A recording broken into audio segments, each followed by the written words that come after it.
building management system for this project. We'll be focusing on the building that you guys will be in charge of, which is building 72, the dining hall. Are any of you guys familiar with Niagara or Distech? We use a little bit of Niagara. I haven't used Distech yet, though. Okay.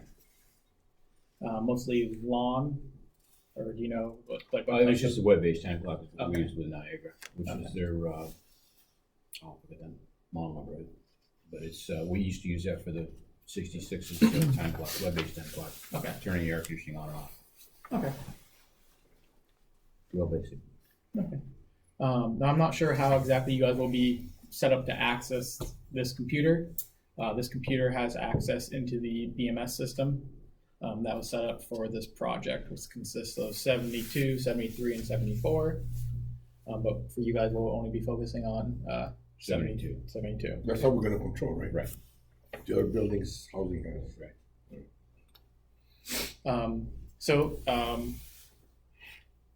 To start, we're just going to go over kind of the base structure of the control system, how to log in.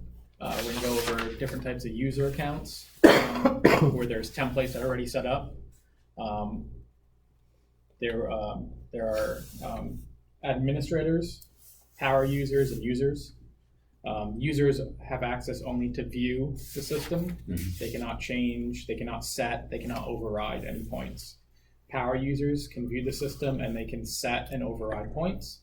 And administrators have full admin privileges across the entire system, including to create new users. Okay. So the first one, all they can do is just look.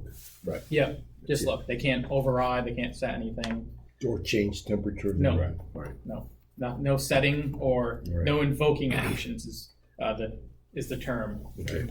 They can only read. They only have read access basically to everything. So the way that your system is set up is that there are 2 JACEs in that building. There's one JACE that controls the HVAC, and one JACE that is for the metering, for gas, water usage, that type of, and the electrical meters. Okay. On the HVAC side, the JACE has a LAN network that goes around and talks to Distech LAN controllers. Primarily what you have in that building is you have the 2 air handlers with Vfds underneath it. And that's the majority of the system. And there's more. There's a few other things that we'll go into as well. Those controllers are Distech controllers, and they communicate on what they call a LAN network, which goes back to the JACE. So we will start by just showing you guys how to log in. So for most of what we'll be doing, you can access it through the web browser itself. Google Chrome is the preferred method. Will Firefox work in it? I'd have to run the newest version, check. Okay. But you have to be in this computer, right, to do it. Yeah, I've got it from my office. I got access to the network, so I can log into the network through the remote into it. Yeah, into this computer. Right.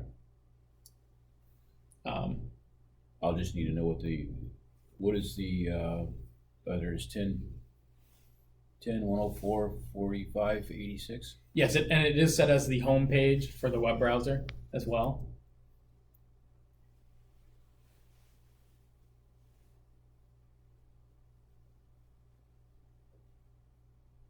Pre-login.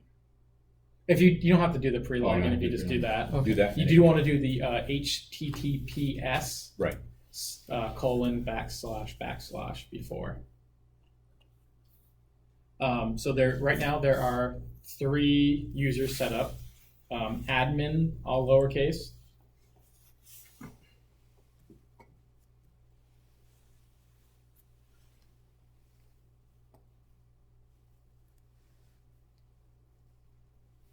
There is power user, all one word, lowercase p, capital U.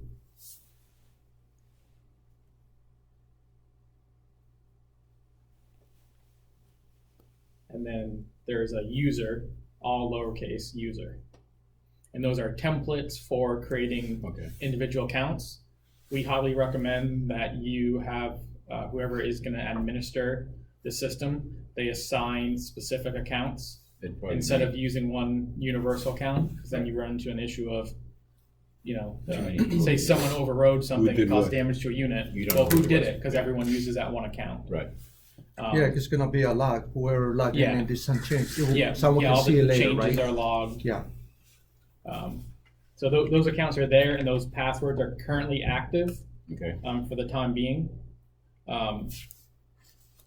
And it's mostly just for this training at the moment, but right now the passwords for all those accounts is capital P, A.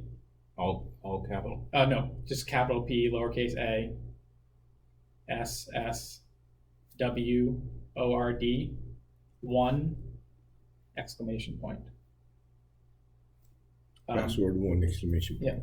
Yeah. Passwords do require 10 characters, and capital, a number, and a symbol. Okay.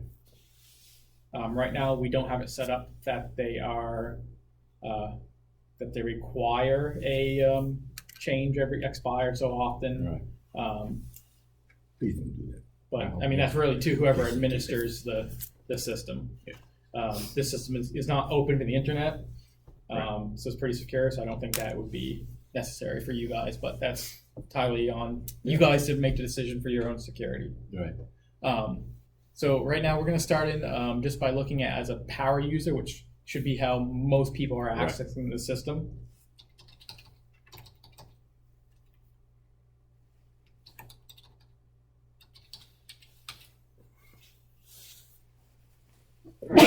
Bless you. So right now it looks like the resolution on this projector is pretty small. This graphic is sized in a way that in a normal screen, it wouldn't need to be scrolled on either side. Right. On a normal full HD, Right, normal. So there will be a little bit of scrolling that you normally wouldn't have. So from here, there's two ways that you guys can access your building. You can click on the list right here. Okay.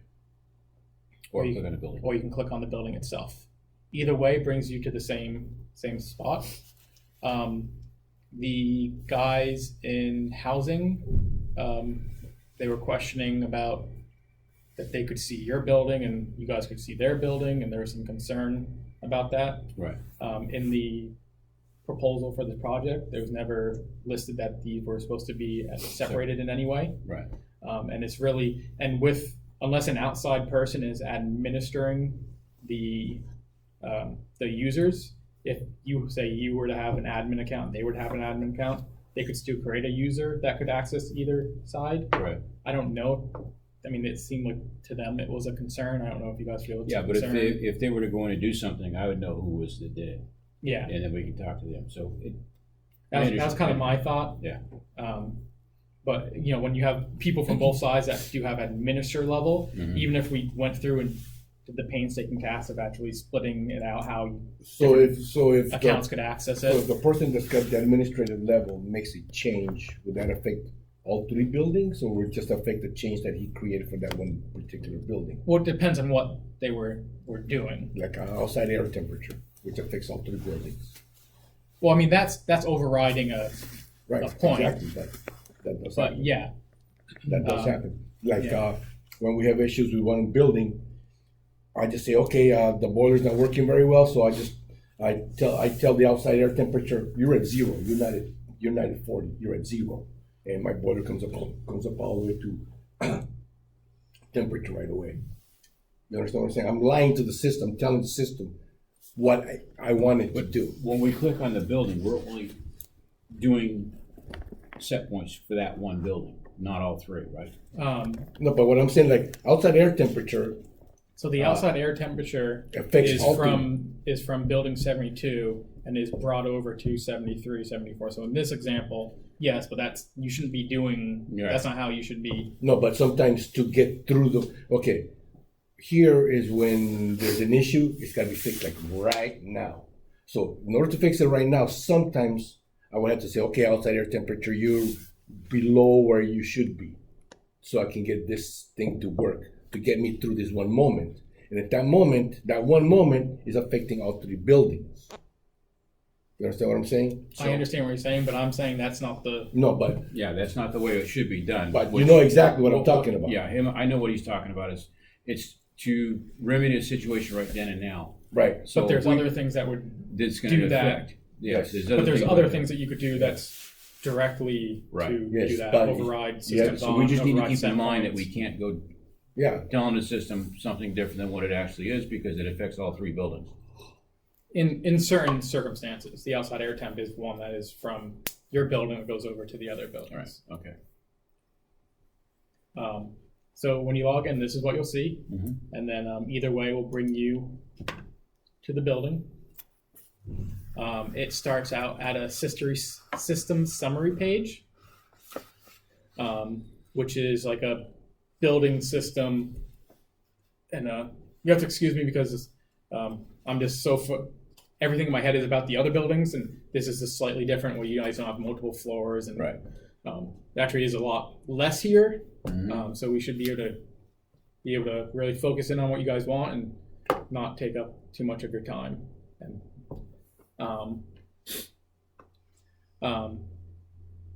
so here is your system summary page. Let me see if I can.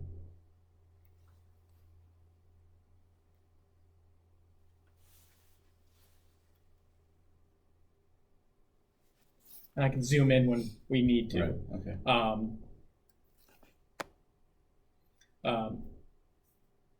Oh yeah, you guys, okay. So here is the overall view. It's just like a text view. There are more detailed views of most of these systems, minus the exhaust fans, because every point that's here, every point that's associated with the exhausts is being displayed right here. Whereas like the hot water system, this is just like kind of a summary view of the important details. And then there's more details farther in where we get into another view. So this would be like your main page that you guys would be looking on.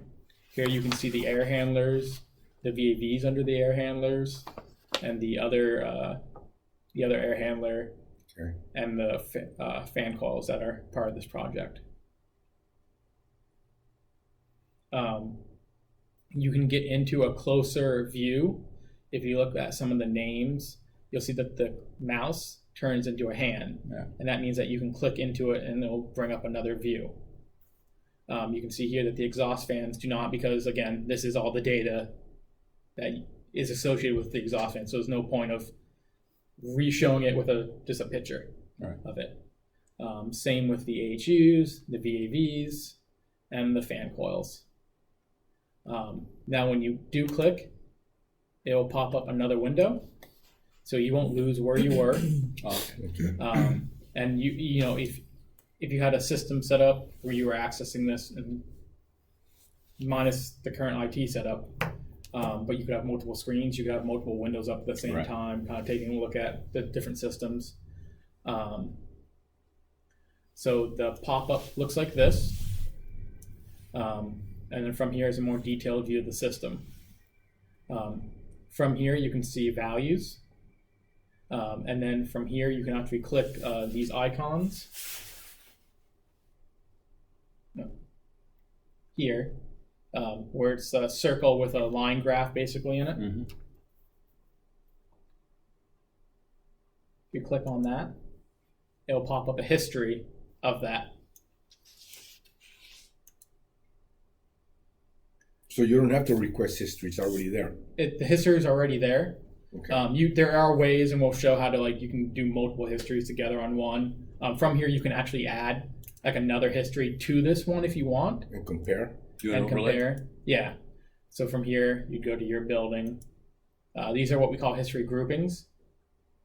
So we go in here, and we could say, what's the building differential pressure and the building differential pressure set point, and then we could look at that with the campus. So we can see the campus or the system effective. It's We following. can see the campus differential, and we can see the building differential pressure. From here, if you do just a scroll out, it will it'll zoom out and in on temperature and on the X and Y axis. If you do a control, it will zoom in on the X axis, which is the time. And if you do a shift, oh no.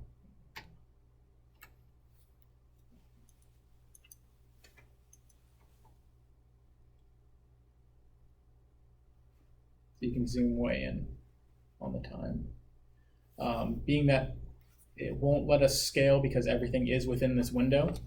Oh yeah, otherwise you'd be able to scale it up. Scale up and down. But that does automatically pop, and everywhere you see that, You can graph it. you can graph it. So you can see like the pump speed here has been 0. Up here we can change the time, so we can say month to date. So we can see there's been times where they have turned on.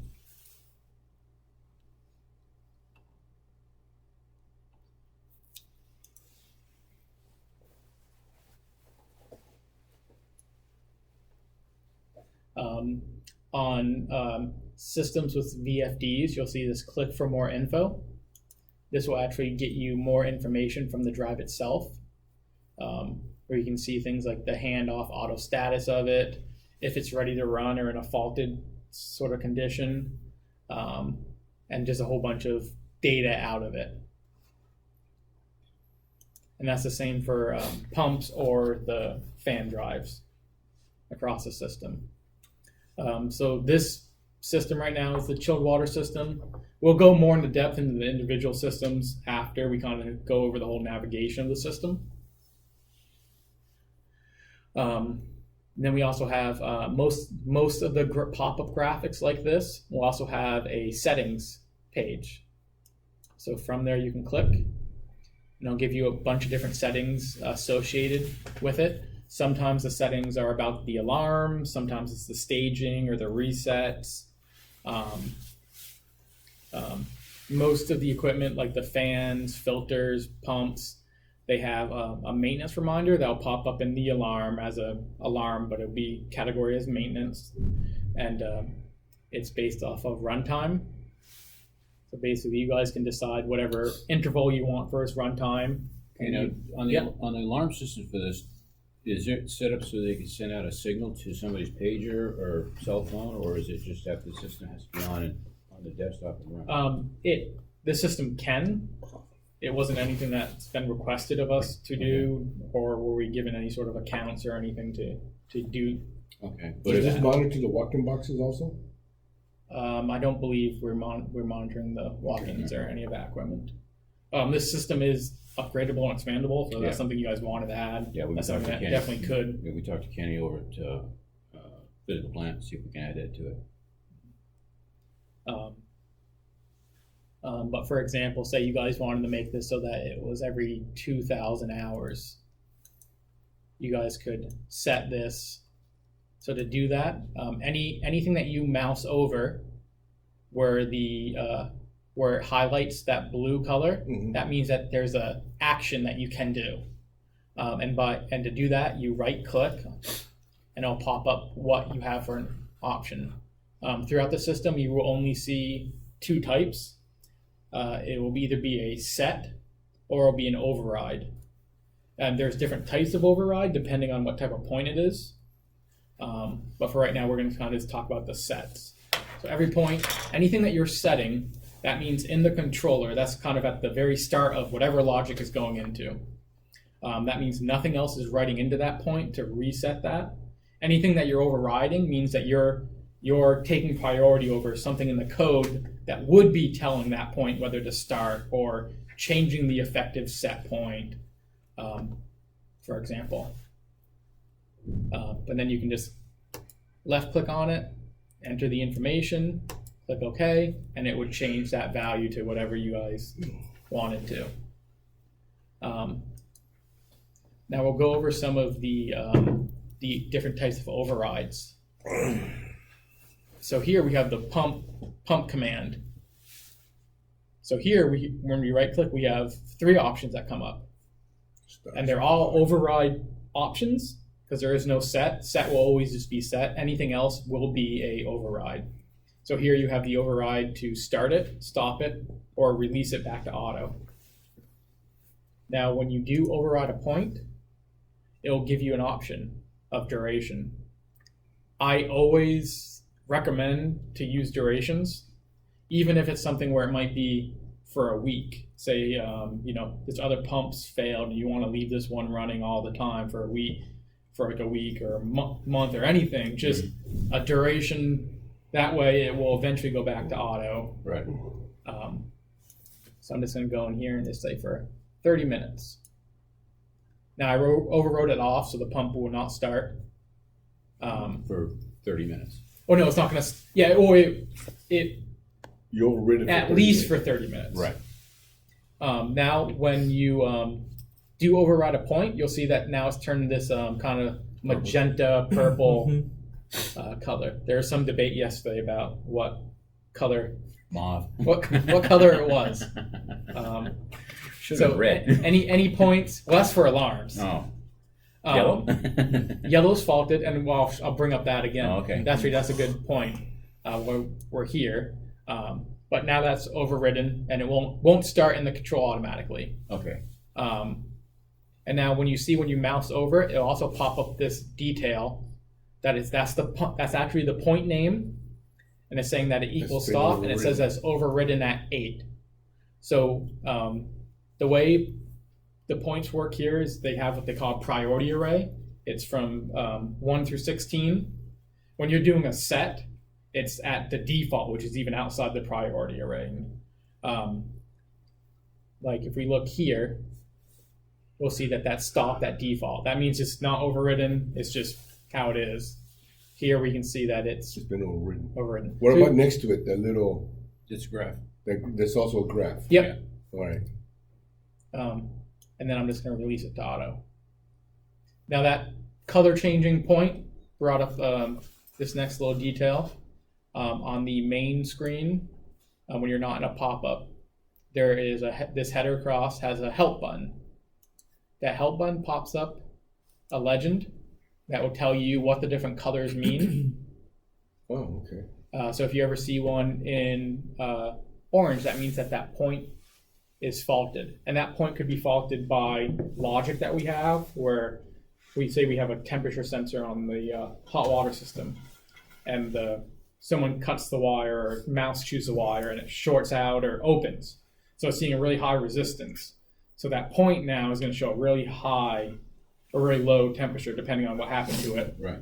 And in our code, we will say that's a faulted point. Right. And that sensor's faulted, and then it will go to an orange. Right. It will still show up in the alarms, Right. but it's a fault alarm versus like specific. Right. Specific thing. Yeah. Then we have our alarm, like we can see right here that this is, I'm going to have to see why that is actively an alarm because it's saying it's at the set point. We have the point and fault, point override, and let me see here.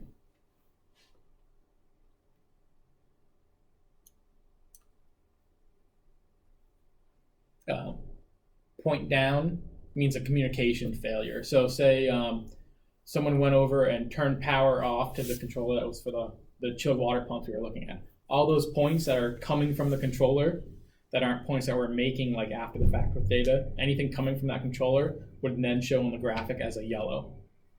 If that controller goes down, it would also send an alarm saying that there's a communication error with that controller. And then this kind of light brown color is the default color for a point stale. That means that it's still, or at least the Jace thinks it's still communicating with the controller, but it hasn't gotten an updated value from the controller within the time it's supposed to.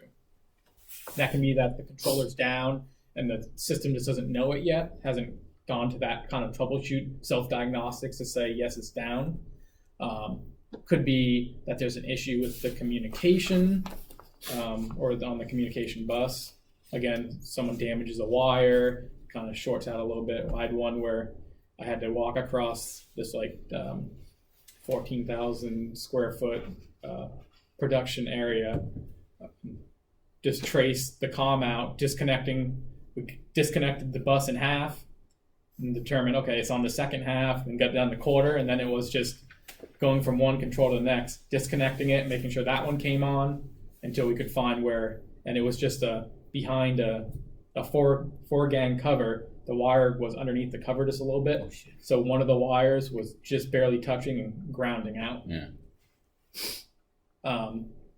And here it'll give you, it'll show you the, Just settings. yep, there's a access settings. schedule and then history. Yep.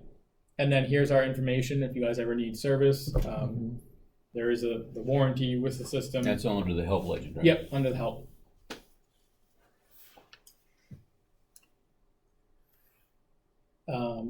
And then there is from the summary page, there is this global options page. Zoom out a little bit here. So now these settings here, and these are only for this building when you're within this building here. So if you guys wanted to change all the VAVs so that the minimum they could set the heating to was 65, you could do a right click set here, and then it would set it for all the VAVs everywhere. Now you could then go in and say, okay, well, this VAV is the president's office. We want to let him set it to whatever range he wants. You can then go and set it Just that one. separate, and it won't affect the That's others. on a different page? Yeah, that'd be on, On that VAV itself? Yeah. Okay. But then if you were to do it again here, it would override anything that was set on each individual one. It would or wouldn't? It would. Okay. So basically what you're doing here is when you're setting it here, This it's is like initial you're setup. setting it in every VAV at the same time. Yeah, so this would be the initial setup. You go Yeah, out, initial setup. do a complete refresh. This is what I want. Then Yeah. as the individuals want different settings, we can go into each individual VAV and set it. And right now, most of the stuff is stuff that was set for the sequence and the engineer. Right. Once you guys have the building, you guys are happy to go in and make any changes you want. We also have in here alarm flow settings. So here we have the airflow alarm. So this deviation limit means basically if we're calling for 100 CFM and we're reading 69 CFM, we're outside that 30% limit of the set point. So that's saying that if we were in that state for 60 minutes, the unit would go into alarm. We have a discharge air temp alarm, same thing. Now this deviation limit is an actual just temperature range and not a percentage of the set point. And then we have certain things like the space CO2 alarm. Not everyone has a CO2. Only a few of them have the CO2 sensors in the space. But this is just a fixed high limit alarm. That's saying if this sensor reads above 1500 for 15 minutes, it'll send an alarm. Now this start delay, and let me, I wish it zoomed in wherever your mouse was. It'd make it much easier. This start delay value means that there's an initial delay for the alarm based on when the unit goes into an occupied state. So basically, if the air handler isn't running, then the VAV is not going to go into a alarm for CO2 because it can't do anything about it. Right. Same with space temperature. So the VAV is not going to give a space temperature alarm Unless it's running. unless the system's running and it can do something about it. Because the idea is it should be running. So and if it's not, then there should be a higher priority alarm that you guys would then be looking at. And it also helps not to mask those other alarms where say your fan failed. So you have a fan fail alarm, and then you have every VAV goes in, you have 35 VAV temp alarms, and then it's kind of... But this start delay basically also is it gives the system a chance, now the unit's running, now I can try to control versus the normal delay. So when a VAV is turned off, where does it go? I mean, does it go to 50/50? I'd have to look to see. Close all the way 100%? We don't close them. I think they go to like 60% open or something Cooling, like that. heating, or Well, it's only the air. right, but the air's temperature is 55 coming in. Well, it doesn't matter. It's gonna set the VAV to a damper output of 50%. So that's Or it. 60%. 60%. Well, that's only if the entire system is off. If the VAV gets No, data like from VAV the air I'm handler. talking about like VAV for this room. Yeah. If you're not using Well, that's what it, I'm you can- explaining. The air handler. So if the air handler is off, then all the VAVs go to a position. Right. If they're unoccupied and the air handler is running, Mhm. they do have a minimum. It's like they're all set to like 50 CFM in that case. That way, Okay. just in case someone overrides the fan on, Mhm. you can't have all the dampers closed. There's still Right. somewhere for the air to move. Right. Okay. Okay. But they do all run off the same schedule in this building.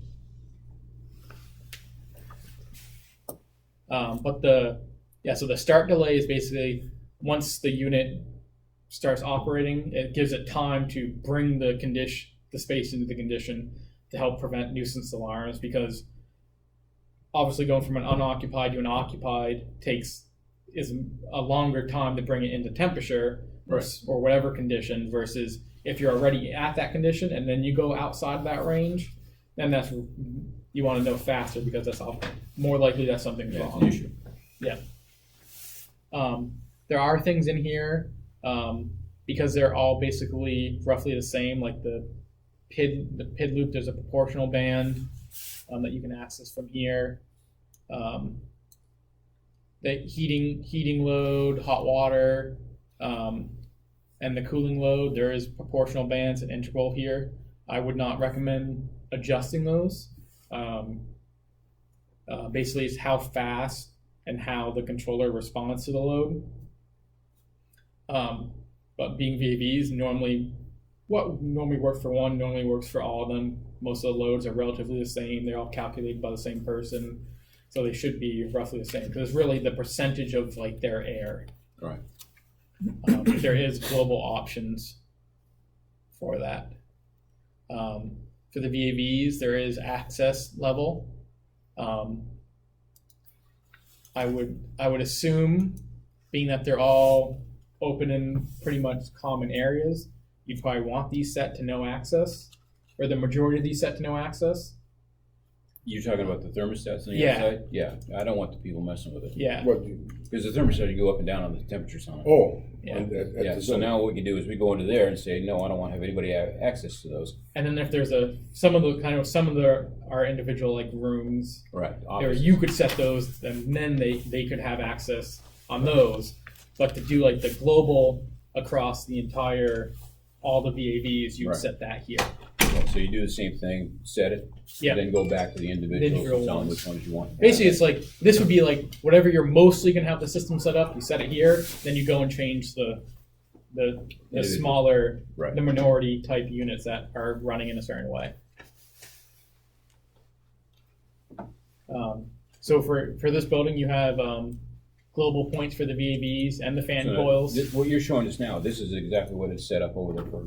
Yeah, this is the current setup right now. So right now they have full access to each one of the Yeah, VAV right now stats. the stats are full access, that they can change the set point or go into an occupied from unoccupied condition. So you have two units here that do have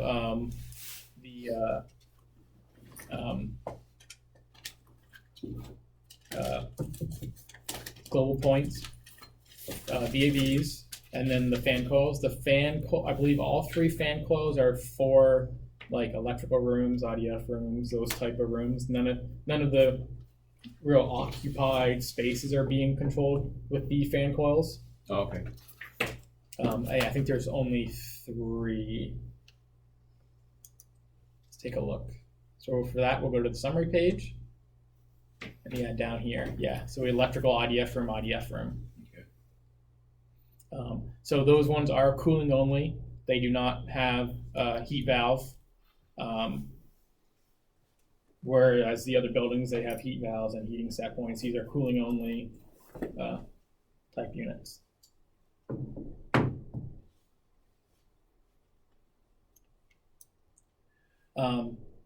So the another thing that we can see here is, this is our systems.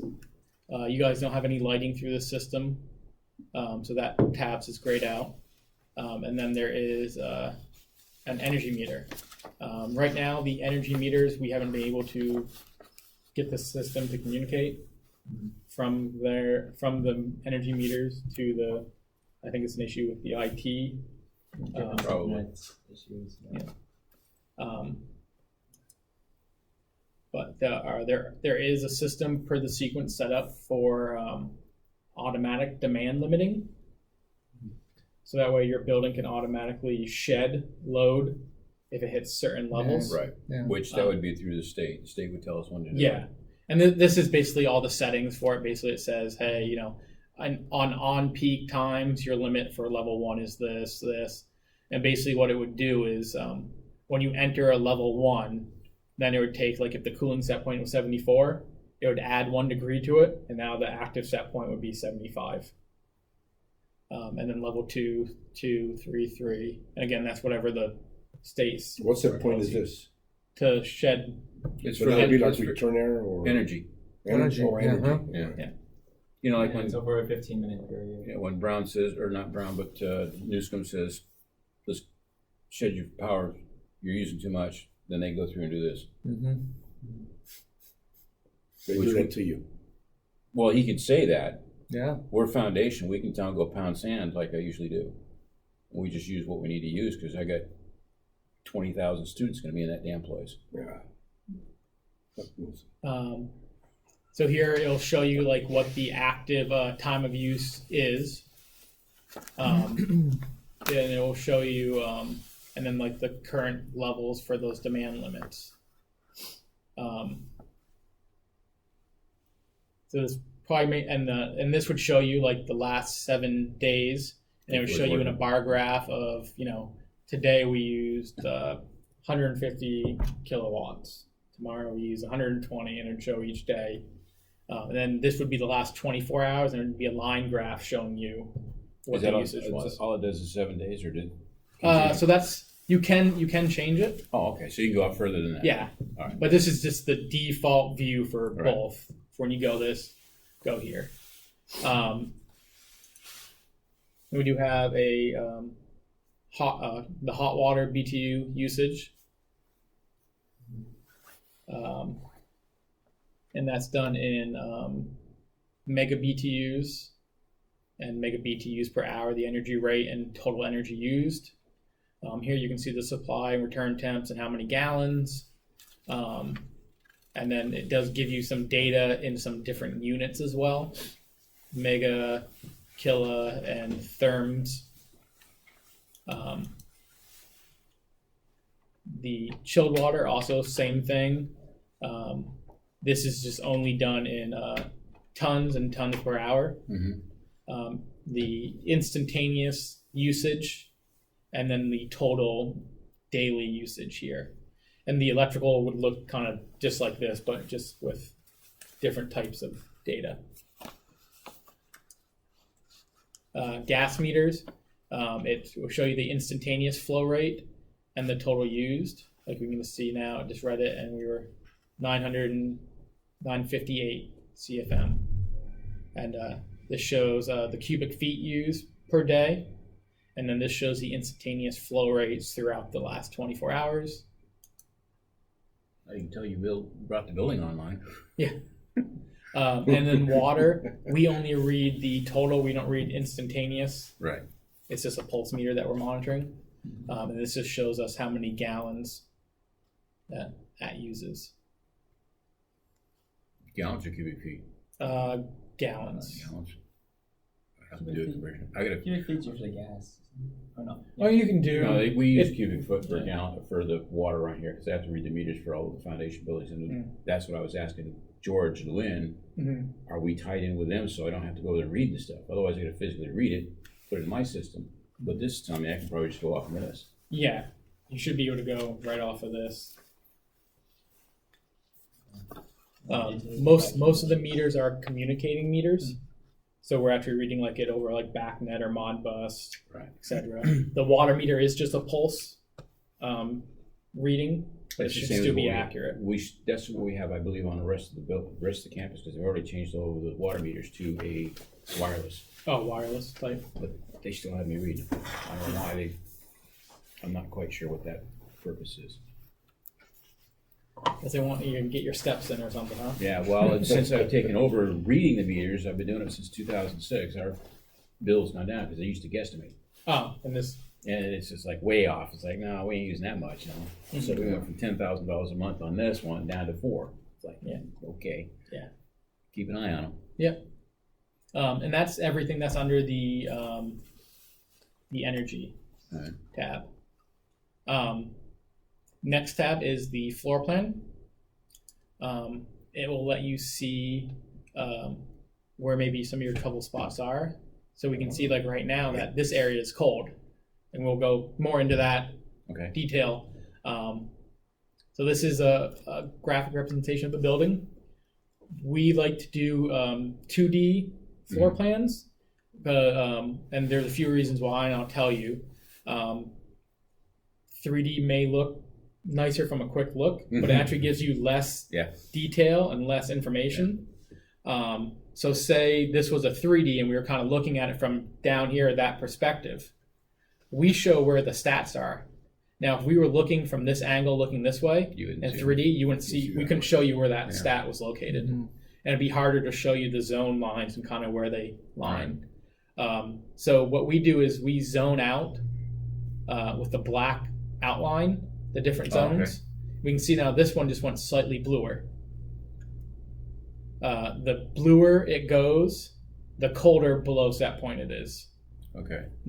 If it's above set point, Be yellowish. it'll go from like a light red to a darker red. Oh, okay. So that, to me, that's gray. Yeah, so the normal color, like right here, these are that's- within spec. That's just Yeah, the gray uh-huh. So color. normally, what's you keep the inside temperature 70 what? So we have 74.5. to see, so let's take a look. So right now the set point is 70 to 74, and we're 70.3. So we're within set point. When you say 70 to 74, Yep. is that like a reset, like night set point or something like that? Or? No, a cooling set point and a heating set point. Okay, all right. So this area right here, even though it's 3 zones, they work together as one. All right. Oh, It's 3 boxes working One together, stack. and this one right here works together as one. These 2 work together as one, Okay. but they only have one stat that goes to one, and it shares that information with the other ones. Okay. I bet they get the back dock doors open. Nope, that's not the dock. Yeah, it is. Where is that? That's in the back of the main kitchen. Main kitchen. Yeah. So Yeah, when, there's when, a- when you see that, so Mhm. to find out what's going on, what would So you do? from here, there's a few options to look. You can actually just click on any of these tags, Right. and it will bring up that unit right there. Okay. Okay, so here we can see that it looks like the heat is not working on this unit. Okay. Our discharge air temp All right. is 69 degrees.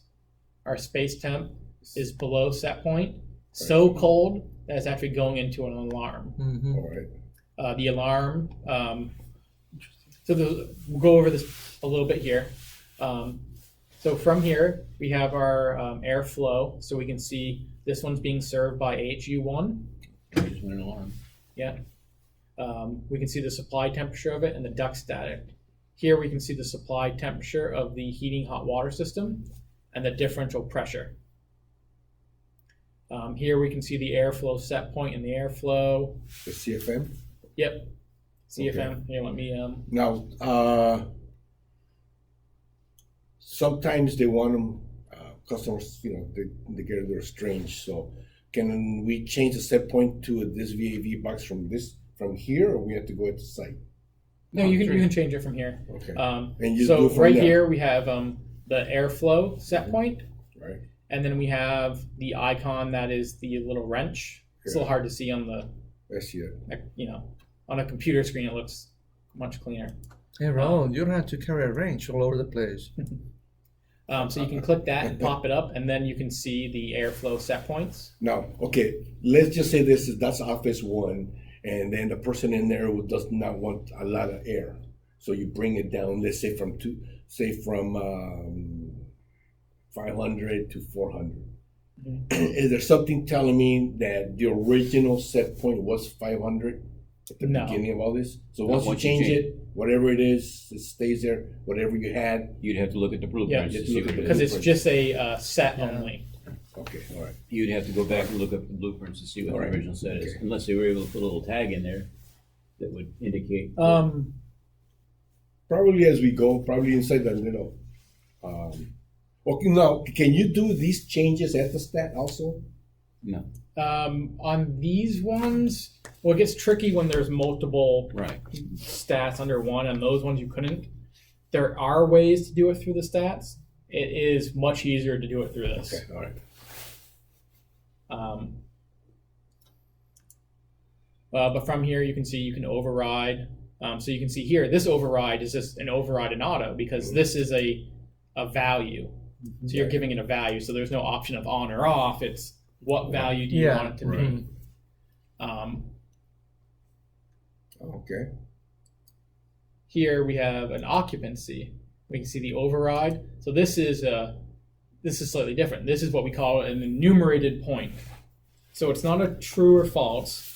This is a basically how it works in the code is an enumerated point is it sends a whole number. Say so this may be 1 through 20, and 1 through 20 represents something. So you're selecting like occupancy is a value of 1 as far as the code, and we're just sending that, and that's how the code responds. But we show that value as occupied, Right. and 2 would be unoccupied.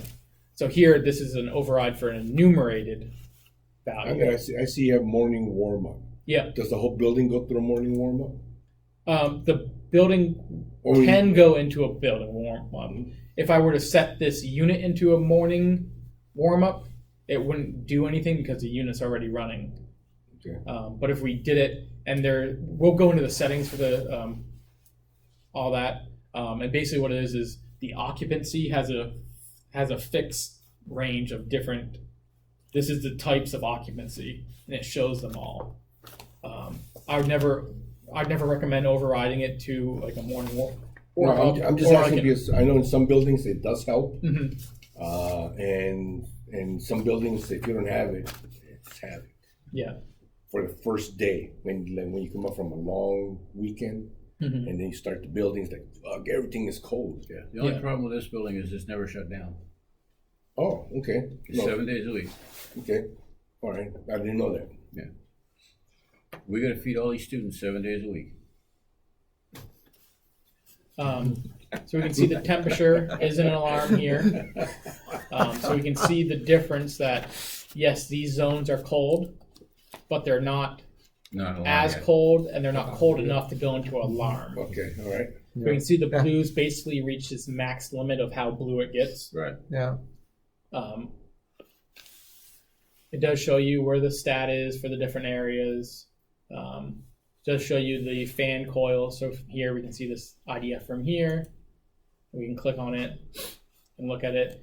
And essentially it's basically the same thing, a little different graphic, a lot of the same data. This one shows you the valve and the fan.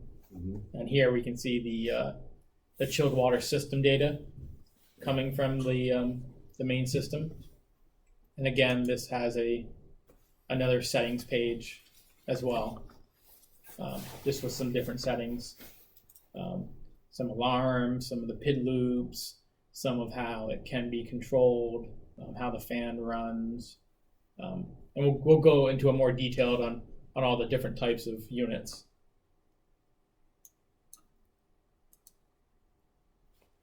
So that's basically, Oh, now you got 2 alarms, or 4 alarms actually. yeah. So Yeah, now for these ones have alarms, yeah, gone into alarm. Oh, So you can take a look and we can see the discharge air temperature is low.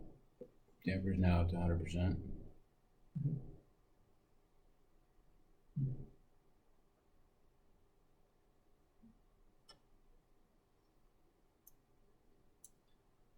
There are some issues with the balancing and the system where they're not hitting their airflow set points. And all that data has, we've sent off all the histories to the engineer and to the commissioning agents and everything. So those will be discovered and they will come up with solutions. so what areas are those? I don't know all of them off the top of my head. I know most of the very, very large VAVs here are not actively hitting their, So you're talking for the dining area. yeah. So we can see like all these dampers right here, Mhm. those dampers are at 100%, And we're meaning they're not cold. hitting their airflow. And you can see here that Those all the have- other ones are at like Yeah. 20, the highest, other one's highest is 28. Here we have a You have much one. wider range. We have one that's not, That's it. but we have some that are 100 and we have others that are 15% open. High and low. Yeah.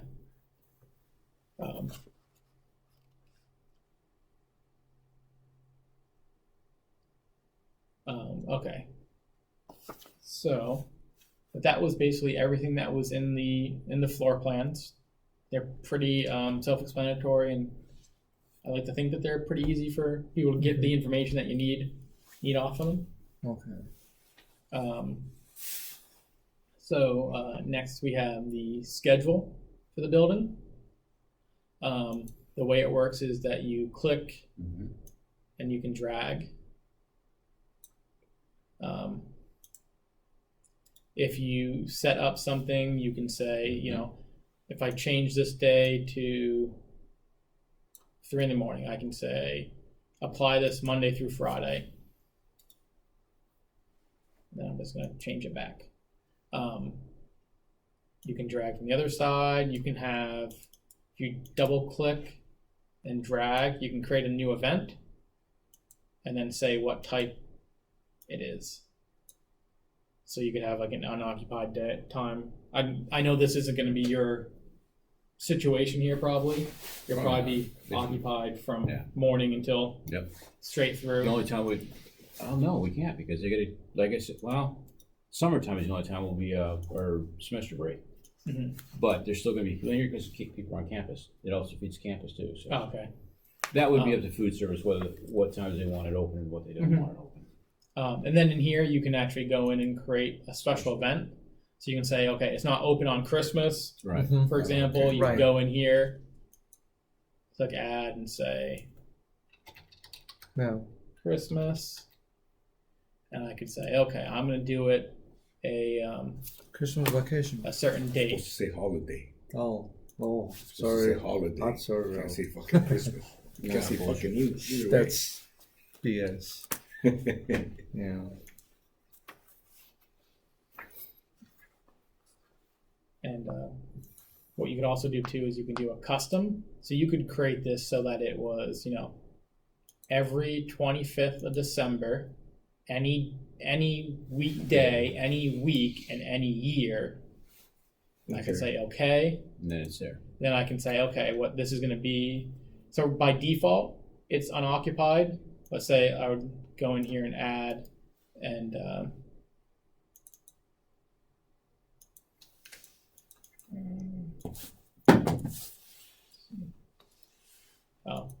okay. So this is slightly different. This is a calendar, but so this would create it and it would be unoccupied that entire day. Right. And now every Christmas it would be unoccupied and it would come on, saving you guys some money every year if that was the case. If you want to remove that, Everything's all right. Delete event. delete event. Now, would you be able to eliminate large zones and just use Like say the kitchen. No, this is one schedule for the whole building. Okay. But when okay, let's say summertime they're closed, but they're using the kitchen. They don't want the dining area cooled to 70 degrees or 72 degrees in the summer. So they say, okay, we want it 75. We don't want to use it. They'll do that because eventually it's all money. It's all money. Well, I mean, there's different ways that you could do it. You could go in and you could change their set points. No, but my real question is, can that fan, the rooftop unit, can it bring itself down to only take care you have of? to go through each one of the VAV boxes. No, yeah, I know. Down. But if you do the dining area and do only the kitchen, that's a very large part of the Right, but area. the problem is the air handler's feeding the dining and the kitchen. Right, but can it, because it's got a VFD drive on it, can bring itself down to that percentage where it can satisfy that section without overpressurizing the duct. Do it on by Well, I mean, default. it would try to. I can't say it can or can't. I'm the mechanical engineer. The system will try to drive down to its lowest speed. And I don't know if that lowest We'd have to speed, go how through- much you yeah, could. We'd have to go through and pick all of the places they don't want to have cooled and just set the set point to 90 degrees. Yeah. And then Because all I hear, And then it will just because go I hear to Sandy, minimum can temp. you do this? Can you do that? Because we want to save money, and this is what happens. This is what happens all the time. Now, can you set a schedule up on each VAV box? That's not what the sequence was. It can be done, and each VAV could have its own individual schedule, but that is not how the sequence That's not is. what we'd be able to do it then, is we'd have to set up a sequence for each one of the VAV boxes to make them in summertime when they're shut down for the, Okay. but they're not gonna be shut down. Yeah, change the set point like you mentioned. Yeah. Change the Yeah, set so you can point. change the set point. Change the set point and Yeah, but I understand what Raul was trying to say. yeah. Right, because Or you could even override a damper to zero. even if though you they're wanted not to closed turn off down an in the air. summertime, Yeah. there's not a lot of students here, so 75% of the dining area is It's basically gonna be closed. Yeah. It's just only few Yeah, people. but the way I look at it, if you have a building that's got the way that California's been working, you need to keep the building at a certain temperature, the whole building. If you start shutting down all of them, you're gonna use more energy I know, to but- try to keep this one section cool while the rest of it's getting hot. Well, I'm just trying to figure out because Yeah, I know what you're I talking have, about. I have to deal with Sandy, and she comes up with all these crazy ideas all the time, and you got to work here, dude. So work say here. you make changes. Uh-huh. The best thing to do is click the save button, Okay. and it'll be saved. Now I just changed that. Now I'm going to change it back. I'm going to go to floor plans. When I try to go, it's going to say, "Hey, do you want to save Oh, that?" okay. So now I'm just going to click yes because I want it to be back where it was. Right.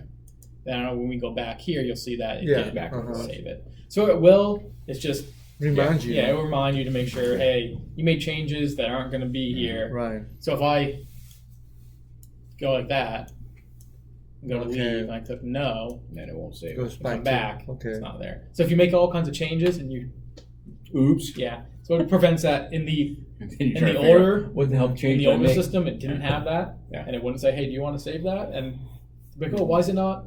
Oh, you didn't apply Yeah, you the didn't apply. schedule. Yeah. So the schedule also, just so you guys know, the schedule is the whole schedule itself is being sent to the controllers. And that's for the VAVs and the air handlers. Right.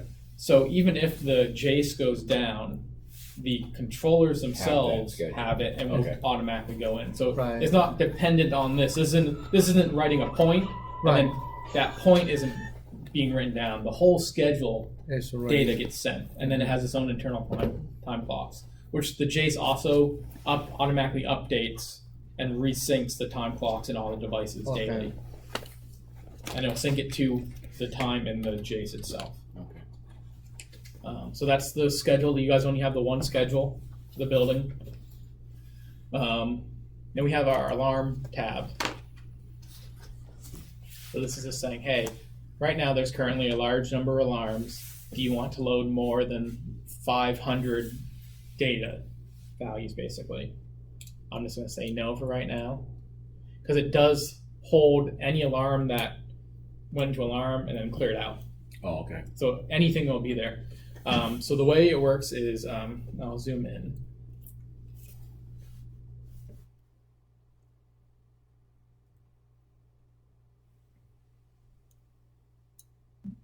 A little too far.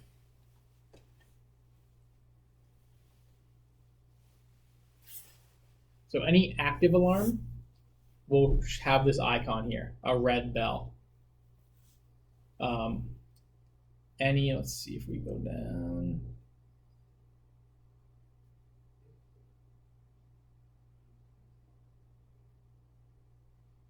Green means that it was an alarm and it automatically cleared itself, but no one has acknowledged that alarm happened. All right. So it will save there. Once you acknowledge an alarm, that alarm will get rid of its record of it happening. But there'll be a history of it, though, right? If it's cleared. So the point itself would show that it was an alarm in the history of the point. And there'd be history that someone cleared that alarm and all that stuff. Okay. But it will remove it from this. Right, but the person that cleared it will also be It'll show that person cleared this alarm. Okay.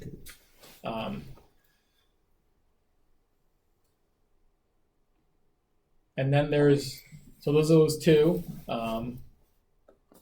So let's zoom out just a little bit. And that's saying that the state is off normal, meaning it's an alarm state. You can click this, and it'll change it so we can see these points are faulted. So it's saying that the fan coil for 22. But this isn't also, so This is looking at all. this is looking at all the buildings. So they did not ask us to separate these. Oh, so we acknowledge their alarms too. Well, I mean, you would see their alarms, but what you can do right now, Sort it by we source. can do it by source, and then we could see 72. 72. So we can see, like here, we have this Yeah, HU definitely. duct pressure. Now, if I were to go into here, I can right-click and acknowledge, Mm-hmm. and then you'll see that alarm, it's Yeah, not great. red or green, It's great. it's this gray, meaning someone's seen this alarm. I'm They know still in an about it. alarm state, Right. Yeah. but someone's acknowledged that I'm here, basically. Right. And then you'll see the source will tell you, B72, floor 1. You guys only have the one floor, Jace 1, HU 1. The filter alarm has been reset. The source state is normal, and then it'll show you how many times it's happened, basically. So here, we can say the chill water valve leak has returned to normal.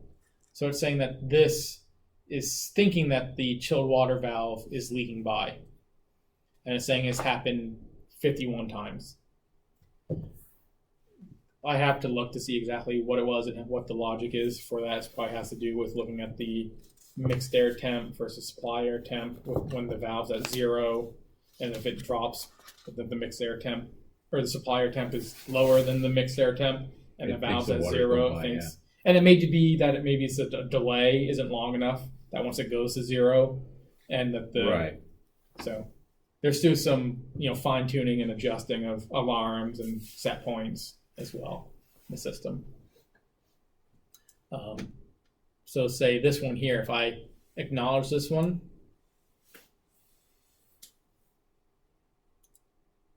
that one will go away. It may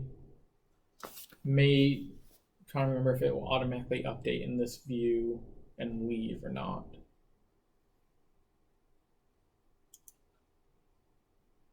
But maybe something where if I go into it.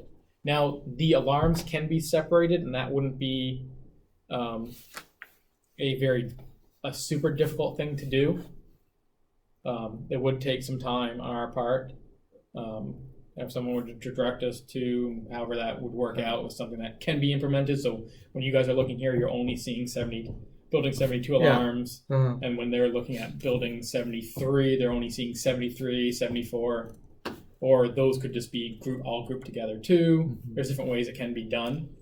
But again, it's one of the things where we weren't requested to keep these things separated. So we did it all. And then after the fact, It's kind of a, Mm-hmm. oh, it's going to be set by different groups.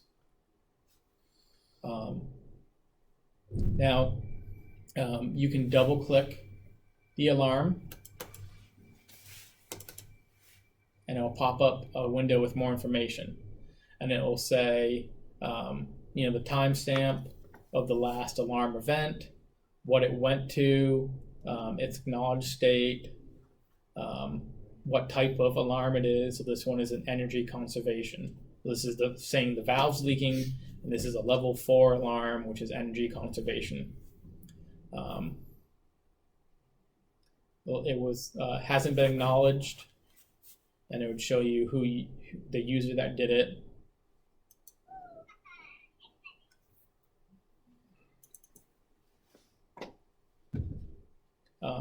You can add notes to the alarms.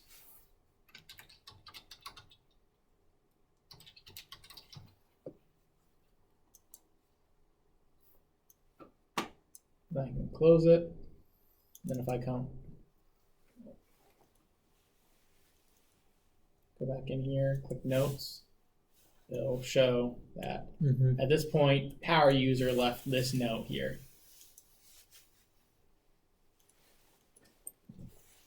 And then we can expand this alarm data and we can say, okay, so the dead band is 1 degree, the low limit was 58, the off normal value went to 58.9.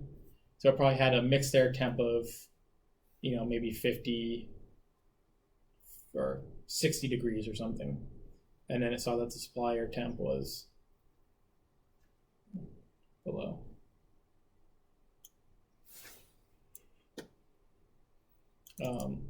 Now from here too, we go into the alarm data.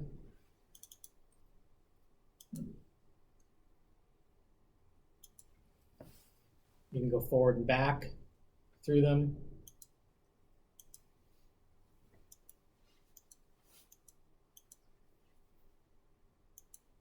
As well. So that's the alarms. Histories just pops up a blank chart, and from here, and this is really more to look at like temperatures, things to that extent. If you really want to look into the logs, you'll kind of enter this through a different way. We'll go over that as well. But from here, you can go in, select your building. We're going to look at a VAV.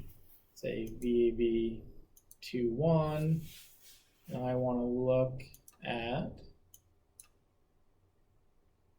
airflow. And if I do a control, hold down control, I can click multiple things at once. And let's see, discharge, temp. And then it's going to build it out. And then if I put my mouse at certain points, it'll give me some of that data. Like right now, I'm just kind of over that. And then if I move here and click, it'll give me all the data points and what their values were at that time whenever I click.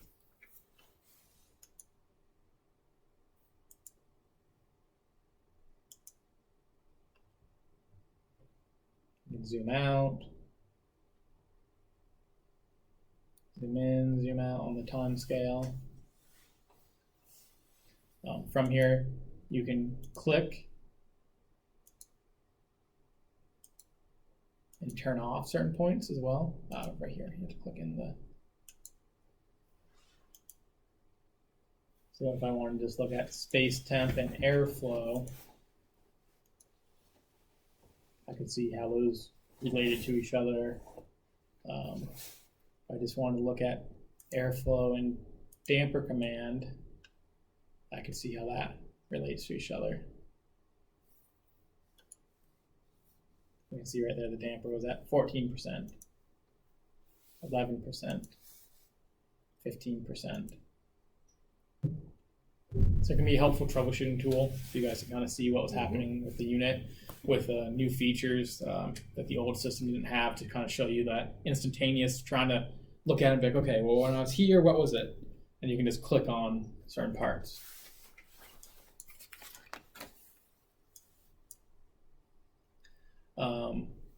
User manager. So this power user has the access to look at the users. It can't see passwords. It can't change passwords. It can't create users or anything like that. They can just see this page. An admin can go in here and actually create new users. So we do have these kind of templates, the admin template, the user, and basically what you would do if you were an admin is you would just duplicate. If I try to duplicate, it just won't let me do it.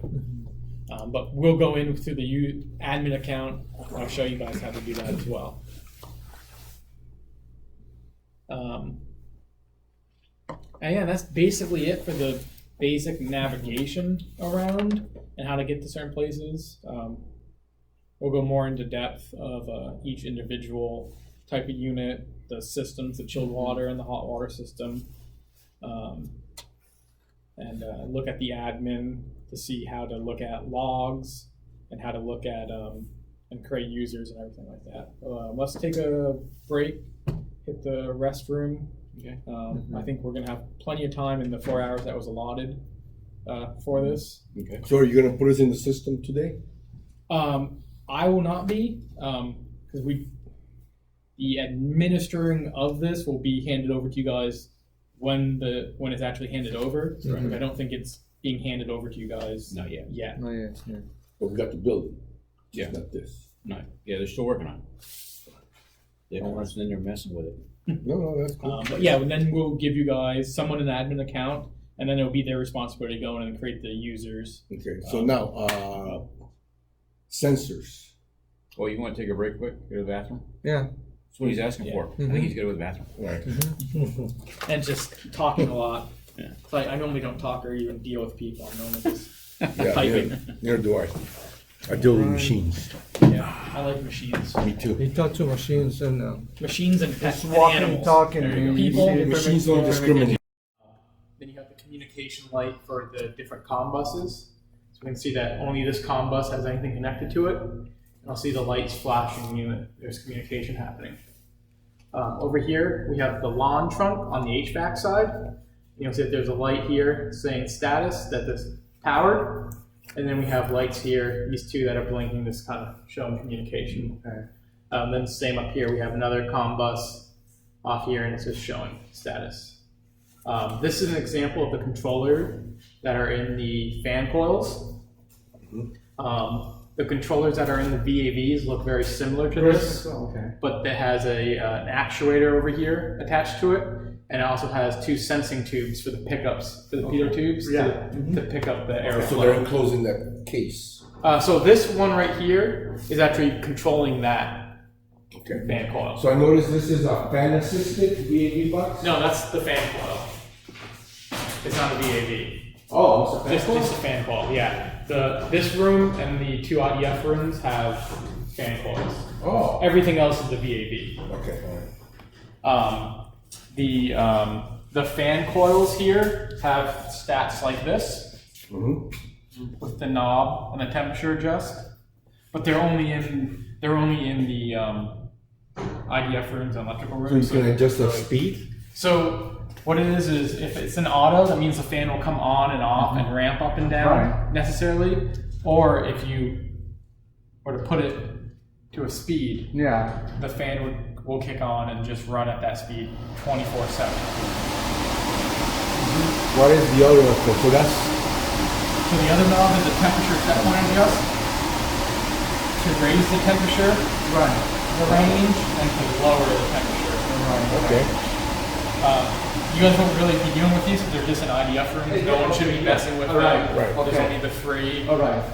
We can go into the dining hall and we can show you one of the other stats as well. Because VAV stats are different. This device right here is just temporary, just so that we can access it and still work on the system right now. But that will be removed later on. Yeah, so this is the main Jace panel. You have your circuit breaker to kill power to this. You have your transformer with a breaker and a breaker here. And that's really it. There's not a lot. Our data drops right here from your campus's IT network Okay. with ID numbers. Oh, I do. to, Just it. yeah, Okay. it's the port information and then the room information. Okay, nice. So if you guys ever have an issue and they're not communicating, like say you were to come over here and everything looks fine, but these lights weren't lighting up at all, that would say that there's an issue with the network. Or a red light or something, solid red line, and like, oh, not those, but Yeah. from here. Yeah. Well, there, sorry. Okay. Yeah, and that's pretty much, there's not a lot to it, but we wanted to show you guys where the JC Yeah, were it's good to know. and kind of what a controller looks like. Like I said, the VAV ones Mhm. are almost identical. There's just an actuator attached to it on the side. Okay.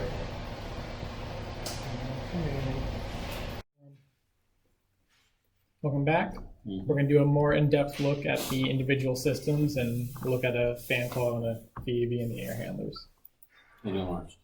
and the alarms. Oh, there's one right there. The chilled water system is a booster pump system. It's fed from the central plant. And basically what it does is if the campus DP drops too low, then the pumps will kick on and maintain this DP. Okay.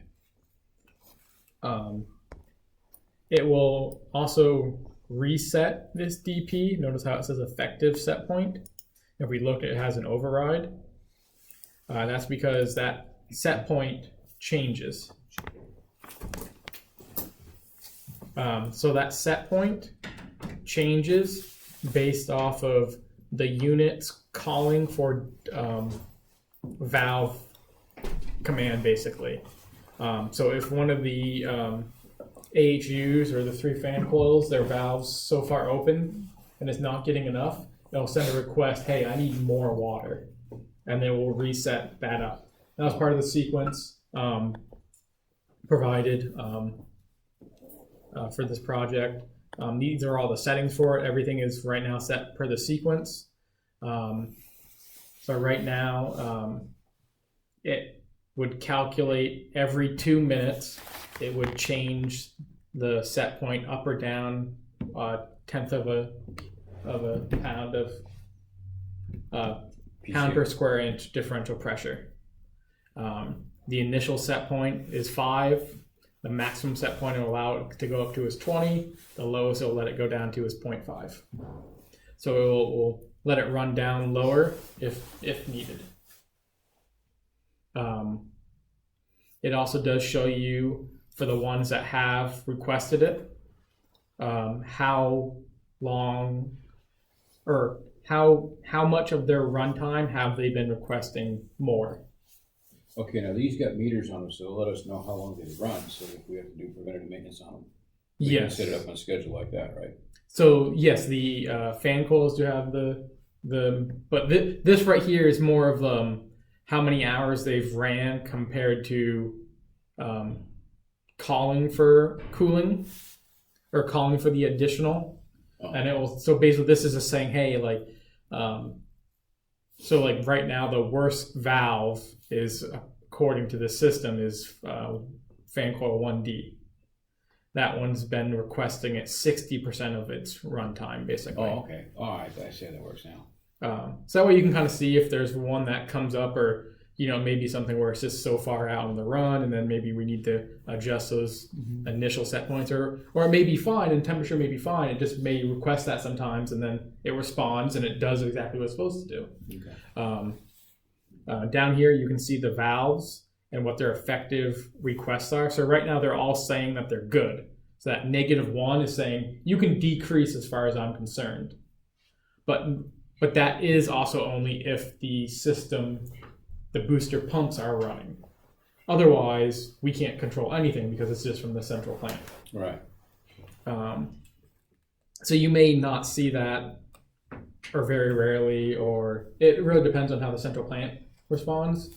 And without seeing it, kind of the campus under a load, you guys may have more water than you need, or you may have less. I'm not really sure what will happen. And those booster pumps may never even be needed, really. Oh, they will be.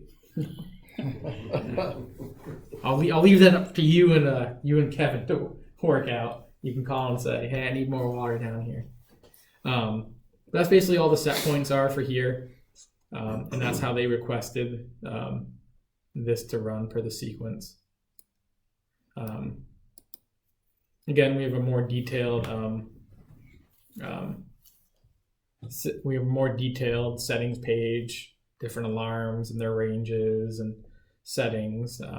Same thing. These are all sets because they're like the beginning of the logic, basically. Right. The end, the farthest upstream or downstream code. No, upstream code.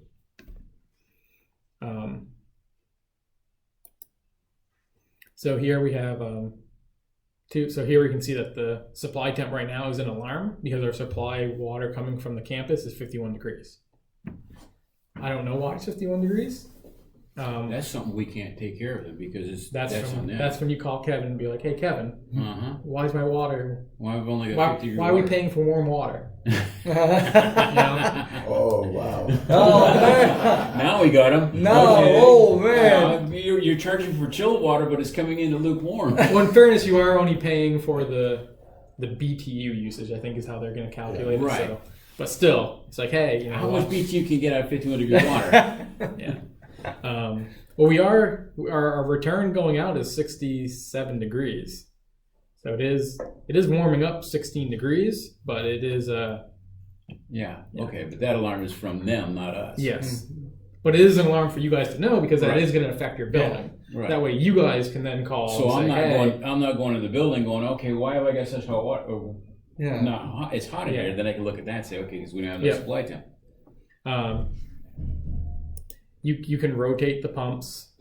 There are settings in here that say when the pumps rotate. So there is a lead lag Yeah. on. All right. They rotate on a 100-hour interval. Oh, okay.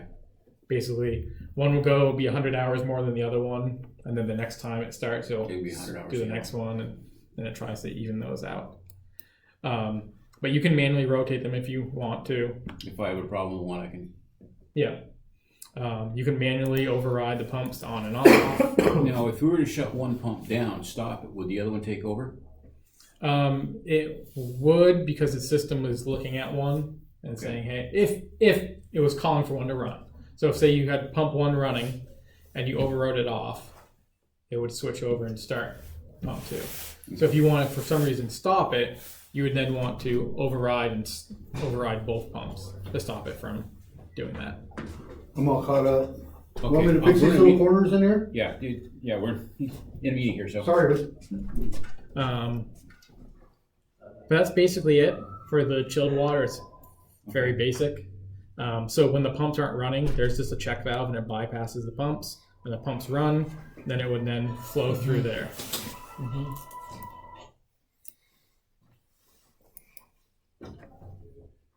The heating hot water system, a little more to it. There's the boilers. We can click and get more information from the boilers themselves, where you can actually see like their, and this is data from communication to the boilers. Basically, we just give the boiler system a set point, and that's how we disable it, because there's no remote I/O to disable it. So we just, when we don't want to run, we send it a 70-degree set point, and then they just won't run. But you can click and open up and it'll pop up this window that will tell you more about the system and each individual boiler. And that works for all three boilers. So you'll see the system and then the boiler issue, which will show you certain alarms, the run hours, and the run cycles. We cannot override the boilers on or off. All we do is we send the system a set point, and then it's a self-contained. They didn't want it to be, for whatever reason they chose to do it that way. Boiler manufacturer, or whatever respect, that's just how they are controlled. If you ever see it's not running, you'll see that this effective set point is low. Okay. If you ever want to get it to run, you would just override that set point up, would be the best way. There is a bypass valve because each boiler does have a minimum flow. Right. And it looks like the minimum flow is 15 gallons per boiler. So for every boiler open, it'll try to flow at least 15 gallons. And if it's not flowing that, it'll start opening up this bypass to try to get that 15 gallons per boiler up. Again, you can override. Here we have a command versus feedback, so we do know. And then we do have the building effective set point and its value. So we can see right now that we're at 8.2. So we can look here at the differential request, just like the chilled water system. It has, so we can see here that there's a bunch of VAVs that are saying, hey, I need more heat. I need more water. So if there's enough that say it needs more water, it will increase. If everything is saying it doesn't need more water, then it will let it decrease. And then if the valves are happy, so basically what we're trying to do is we're trying to keep the valves between 80 and 90% open. The worst case. The idea, same with we do the same thing with the VAVs, with the air dampers. The idea is it takes less energy to move the same amount of water when there's less restriction. Right. So make your worst case, fully open basically, or almost fully open. So there's a little room to open or close a little bit if needed. And then everything else will just close down. And it's the same type of logic. It will, it starts at 7.5. It will go up 0.1 psi every 2 minutes if everything's required to, if enough units are requesting to do it. And that's all the settings there. And it's all per the sequence operation by the engineer. Now again, in the settings, we have supply temp alarm set points for the system. We have our low flow alarm for the boilers, because the boilers are supposed to have 25%. We have our boiler delays for when we have so when the system starts, we start the pump. Then the valve opens up, and then we'll say, okay, now after 2 minutes where the system's got flow and everything, we say, okay, we're good, start the boiler. That way we don't have any misfires or anything like that. Okay, now when the system shuts down, do the pumps shut down first, or is it shut down at the same time? So the boilers would stop, and then the pumps would continue to run for a minimum, or for let's see, 15 minutes, 20 minutes? Yeah, at least, let's see here. Stop delay right here. So the pumps have a 5-minute stop delay. Okay. We have our min and max frequencies right here, and our auto rotation. If you guys don't want them to auto rotate, you can also Click no. Set and say no. Okay. You can set how often they do it, just like with the chilled water. Then we got some more alarm settings here again. Okay. These are the maintenance reminders here for the boilers, or for the pumps. And then we have our outside air lockout set point and a freeze protection. So the outside air, yep. Okay, now that only works for our building. It doesn't. Yeah, this is not affecting anything else. Just our building. Yeah, this is just for this one system. The same outside air temperature affects all of them, the value, but this is the set point of how we interact with that value. Okay. And then there is a global override here for the hot water valves. Let's say you wanted to flush the system. You could click here, override, and you could tell every hot water valve to go to 100%. Oh, okay. Well, that makes sense. And every valve would go to 100%. It helps us for when we're doing balancing and startup, and it also is useful for you guys, so we leave that stuff there, so you have that.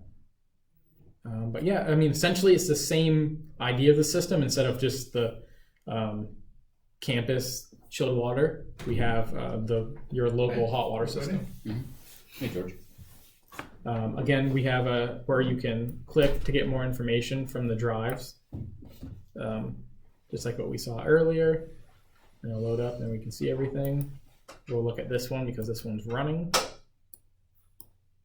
So here we can see that we can see the amp draw, the kilowatts, the torque, the frequency, the speed, the output voltage of the drive, all that, and the drive temperature itself. Okay. So that is the hot water system. Any questions on the chilled water, hot water system? No, I think we got it. Now you do the same. You said you could do the same thing with chilled water too. Like we needed to flush out. We set all the valves. To Yeah. So the chilled water system, same thing.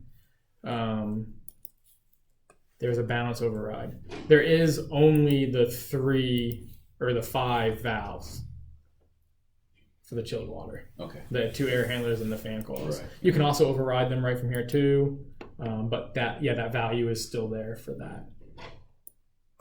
Do you guys know you only get 51 degree chilled water? That's too warm. We got an alarm on it that we only get 51 degrees coming into the. Something's around there. Supply temp 51. Wow.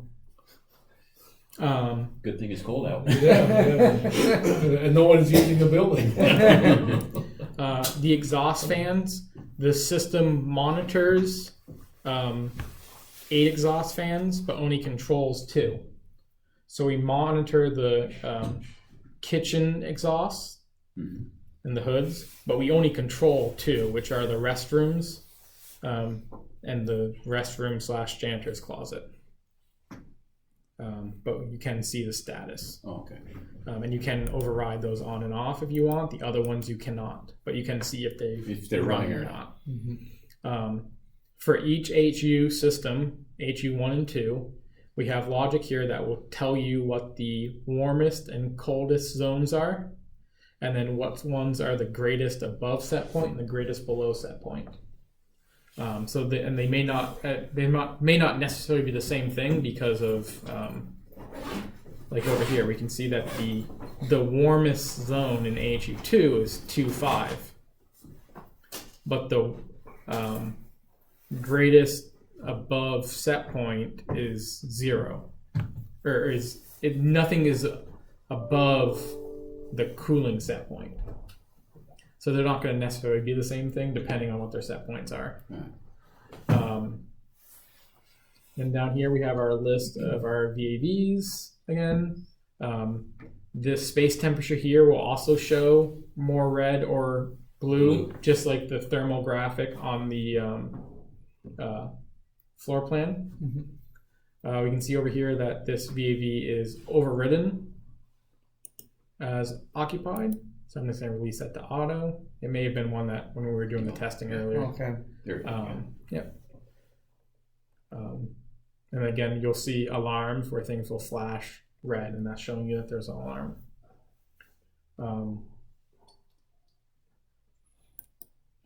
So if we go ahead and look at an AHU, because on the AHU pages, we do see the chilled water and hot water system data.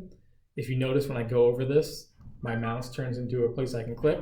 So even right from here, say you get a call, oh, this zone is warm. So you look at it, it's like, okay, this zone is getting warm air. So then you go to the air handler. Okay, well, the air handler is running and the valve's 100% open, but I can see here that the chilled water system. So you can click on that and it'll bring you to the chilled water system. Oh, okay. So it takes you to that graph. Yeah. All right. Same with the hot water. From here, you are able to override the valves. You are able to override the fan wall. We don't control the fans individually. We send one command and they start both. Okay. But we can see status off each one and so there's actually 2 drives. There's one command to run though. And then here we actually have 2 different types of requests. So we have a duct static request and we have a supply air temperature request. They work the same way like the other requests resets that we looked at, where it has a range and some units requests an increase and then the unit will increase. If they're all requesting decrease, they'll decrease. We do that for the supply duct static, which is based off the VAV damper positions.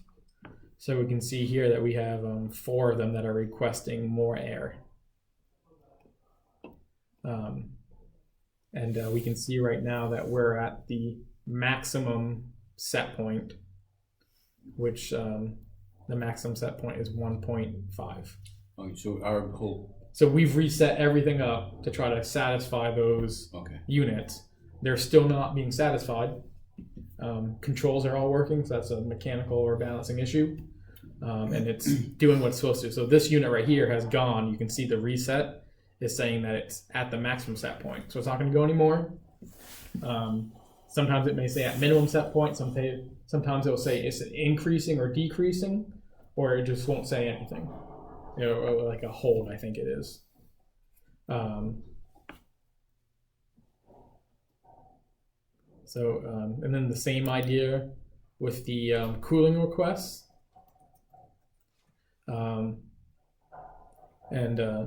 Basically a unit will say, hey, depending on terminal load, I need more cooling than I'm able to do. You need to help me out, basically, is what it's saying. Right. And it will reset up and down based off that. So we can see right now, this one, because every VAV has said, I'm good with cooling, I don't need any more. So with everything saying that, it can decrease. And right now we've decreased our load, increased our supply air temp set point to the maximum, which is the maximum set point of 65 or 60. Now, if the unit is unoccupied and the VAVs go outside of their heating set point, their heating set point, their unoccupied is,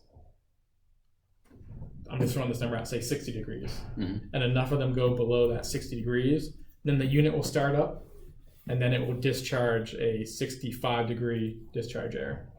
But being that you guys say that the unit's going to be pretty much running all the time, right, that may never even come into play, but just so you guys know it's there. And again, you can see what units are the ones that have requested the most. So we can see down here that only one unit has ever actively requested more. VAV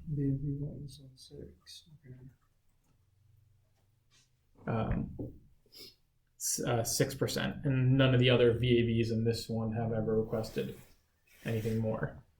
And then we do have a settings page, and both AHUs are the same. They're 100% outside air all the time, dual supply fans.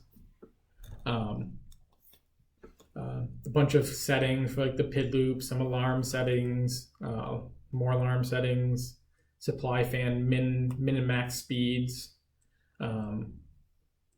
maintenance reminder, alarm settings, and then system mode. So right now it's set that if 2 or more units request night setback in an unoccupied condition, then the unit would kick on to bring those back into a certain range. There's a purge before occupancy as well. It was written in the sequence, but the unit's 100% outside air, so basically the VAVs just run for a little bit to bring the air in. And then there is a freeze protection that if the outside air gets below 36 degrees, it will open up the valve on the coils to prevent them from freezing. That way they'll flow instead of freeze. Oh, okay. And that's pretty much it for the air handlers. Do you guys have any questions on those? You got a question, Earl? No. It's pretty straightforward. Yeah. Yeah, so it's there is a damper that the unit does open up when it runs. It does not try to throttle it open or closed. It's just to isolate, so it's not just allowing cold air to natural convection in draft in. There is a low duct pressure switch if the filter were to be too clogged up, or if that damper were to fail. It would trip the unit and stop it from running, from creating too much of a negative pressure on the cabinet, possibly damaging the unit itself. So that also acts as a time to change filter as well. Yeah, it would let you know for sure. There is a filter DP, and there is an alarm set for that.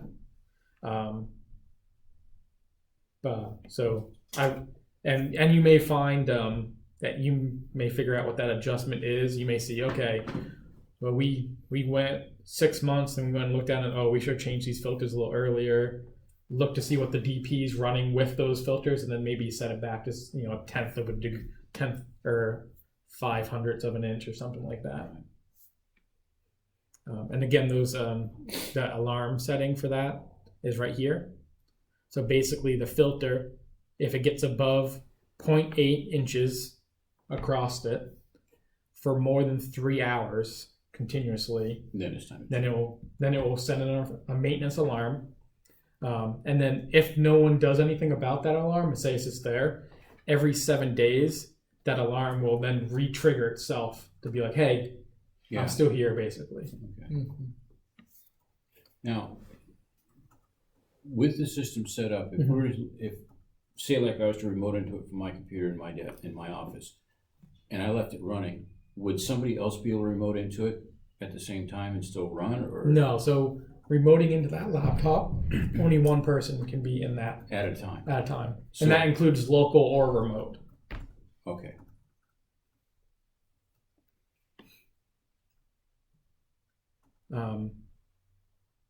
Is there a way to force somebody off? If one person tries to connect and someone's in, it will force them off. Automatically. But then they can force. So you just log back in and force them on. Yeah. So play a boxing match there. Okay, no, it's my turn. You're getting Yeah, probably. Yeah, it makes sense to have more users or personal users with the same privilege levels. So that is one thing I forgot to show you. Just like how we have the valve overrides for the heating and cooling system, right here we have a global air balance override. So here we can actually override all the VAVs underneath that unit. We can make them go to minimum flow, max flow, 95% flow, full open, full close, right there. Yeah. Again, it's mostly for balancing, but right. Or for duct cleaning. Duct cleaning would work well for that as well. Have you guys built in something like demand response? There's an energy crisis. The Edison called and Yep. It was a way to set it up. Okay. Yeah. Let's see here. And it's part of the sequence. We're still waiting with IT to get the power metering to be able to communicate. But there is a demand limiting where you guys can set the usage and the level, and depending on if it's on peak or off peak or super off peak, different types, it will then automatically shed a percent. It will move the set point depending on what level is hit. But does it control the HVAC set points and maybe raise it up a couple? Yeah, that's what this does. Okay. Automatically, yeah. So this will automatically, if you hit level 1, it will raise the set point 1 degree for cooling. Level 2, 2, and that all those ranges can be set. You can say do 2 degrees or do a half a degree or 5 degrees and then whatever the different kilowatt out or kilowatt draw for those different levels for each type of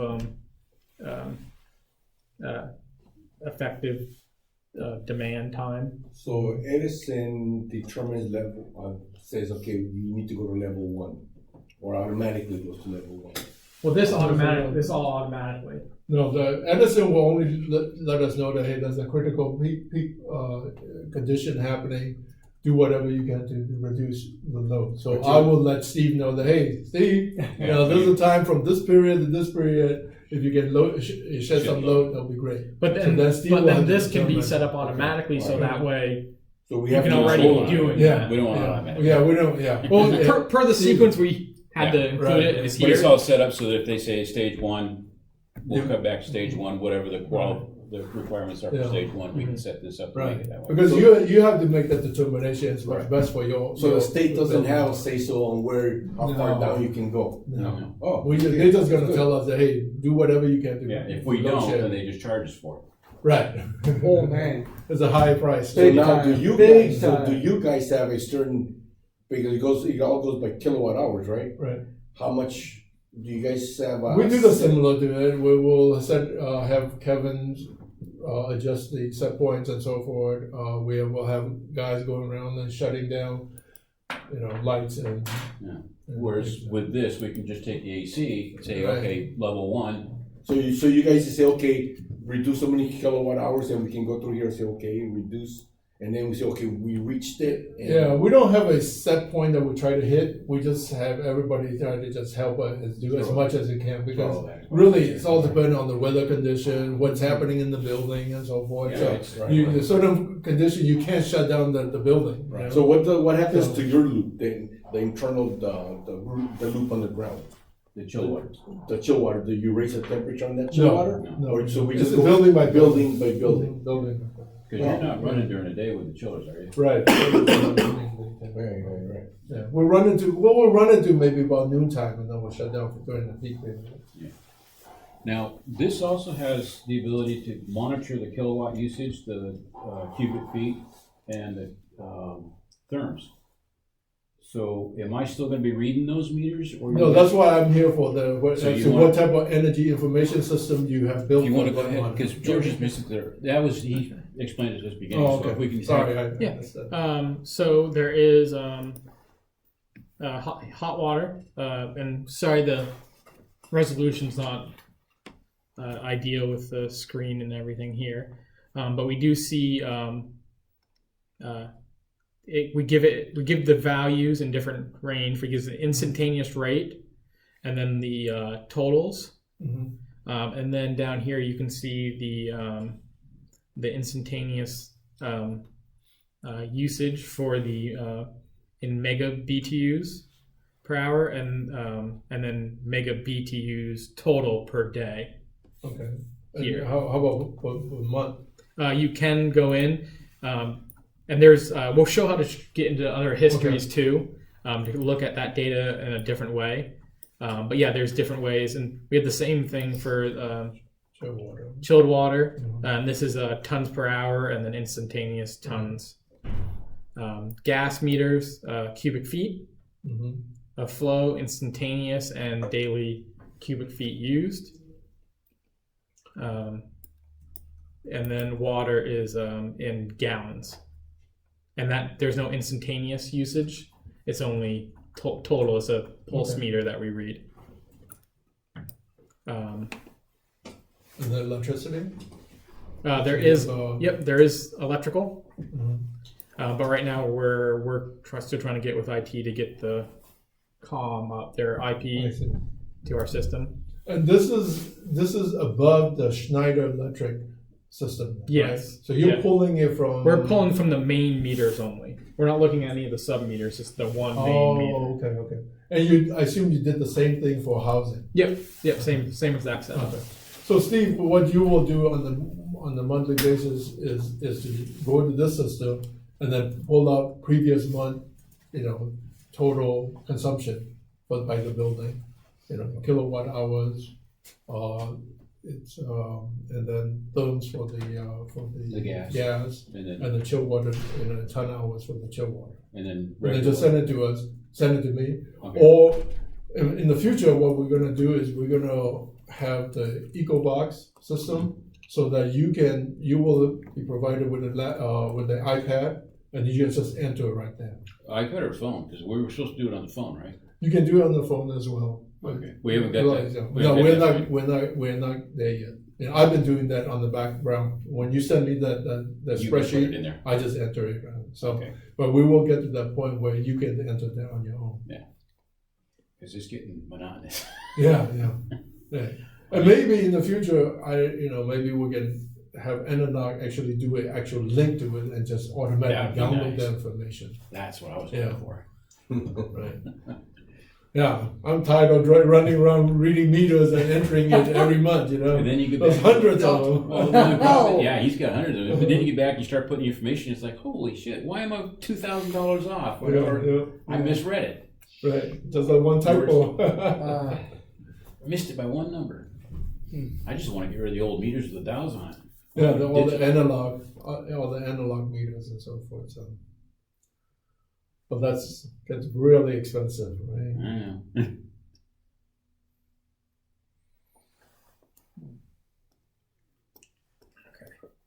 Okay. So yeah, all that information's there. Okay, And I'll go in a little bit more on how to get kind of more useful information for what you'll be looking for, as well as how to do the like the admin type stuff for the system. Well, what we'd probably do with that was we'd give that to Joe, since he's in the IT. We'll give him the admin privileges, and then we'll just make us super users. Okay. now on the so all the meters, with the exception of water, you have set up trending for that, like. Oh no, we electricity? still have trending on the water. Okay. It's and you could see how much was used. So there's 15-minute history intervals. Okay, So you could see, okay, during this time we had a large increase. right. We just right. don't have all the other meters are communicating.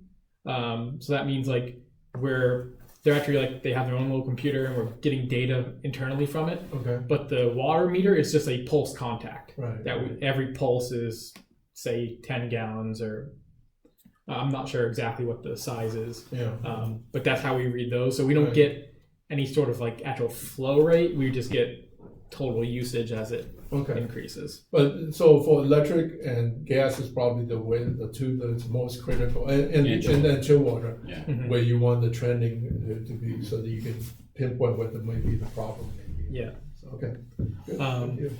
But the VAVs, basically everything else is pretty much how the other units work. You can override certain points when they turn blue.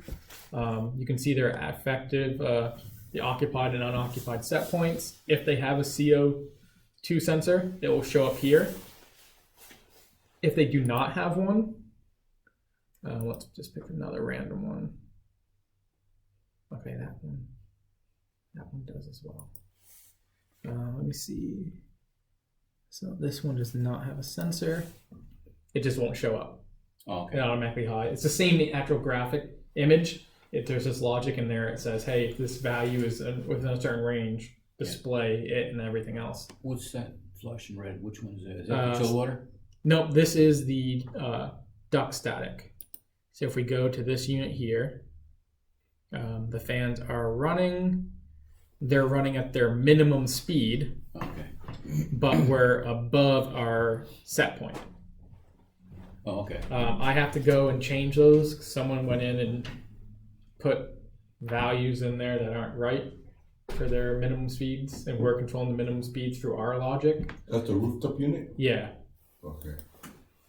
So we look here, watch, we see that like they're probably running at so this is running at 34 hertz, and someone went in and changed some settings in the drive they weren't supposed to, and they didn't set it up right, so it's not taking our signal right. Oh, So I got to go in and tell it that our so that you ours- actually have to go back to the vehicle Yeah. drive and adjust it. Oh, okay. fix those. I did the other air handlers in the other buildings in the morning yesterday, but I didn't have time this morning to do that.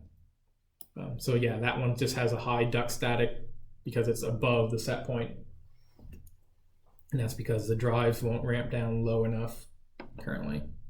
And then once they do run at their minimum speed, then we can determine, okay, if a better low limit range too, because that 0.1 inch of water column may not be realistic for what the unit can ramp down to. Right. It can only ramp down to 0.02 or 0.2. Yeah. And Then we have to change everything out. yeah. And again, those You settings. can do this. You can do the across the board settings. Yeah. So that would be just for this one here. So it'd be the duct static sensor. So say we could go here and say, our minimum is going to be a 1/4 inch. Okay. And then I set it, and then it's going to be there.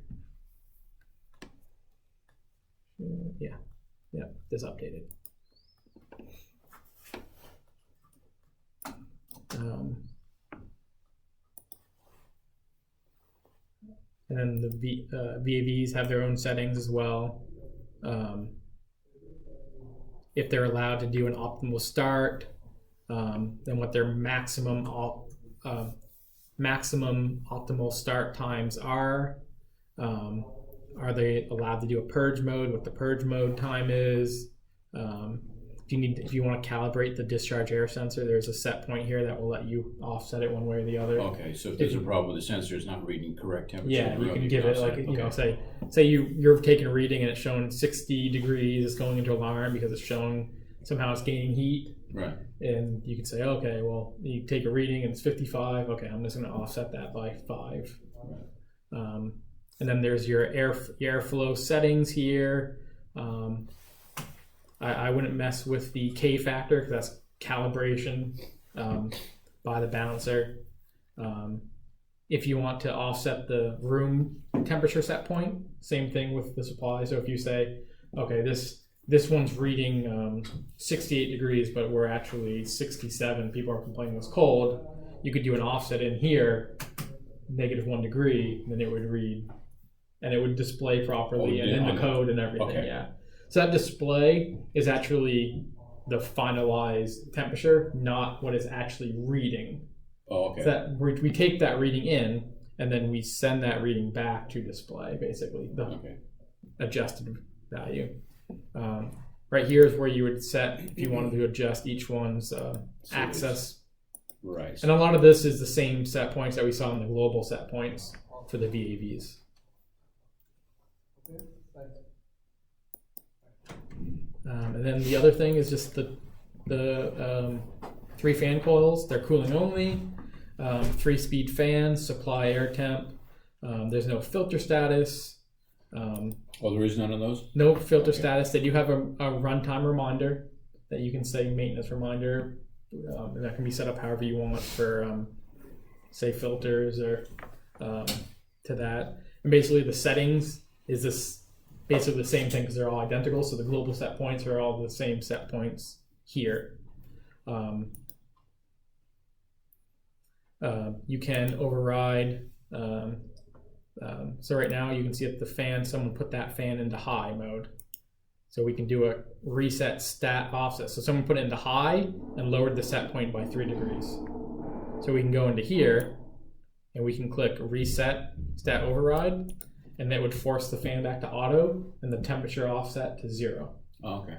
I'm not going to do that because I don't know Who's doing that? why someone did that. It's in an IDF room. I don't want to. Right. Now, that's because they're doing it in the room itself. They're not doing it through the computer. So, okay. So I see the thermostat set there now. Yeah. And we just show this stat and the temperature, even though it's not the one that's actively there, because there's no real value you get from it. And then these units do have a supply air temperature reset that will reset based off terminal load, depending. If it'll change 2 or 1/10 of a degree every 2 minutes. And that's basically what it's trying to do is make it so that, say like the IDF room, that there's maybe a 200 BTU load all the time, and it would basically the unit would sit there and try to adjust to maintain maybe discharge 68 degrees. And if we always discharge 68 degrees, it'll keep the room 72, and that's a set point. And it would try to find that by that. Okay, so it's actually learning by itself then. Yeah. Okay. It's automatically trying to adjust and try to keep up with the load and not have like big temperature swings. More of like a mini split system, kind of how our mini split system responds. And that's pretty much it for the fan coils. Now, before we go into the more in depth of the admin level stuff and looking at more of the histories for what the more useful views for that, do you guys have any other questions for like the graphics? I just checked with the plant we're supplying 40 degrees supply temp, water and 55 degree return. So I don't know why the thing is showing 51 degree supply here, so. Yeah, I mean, that's what we're reading. Let me look at one of the other buildings.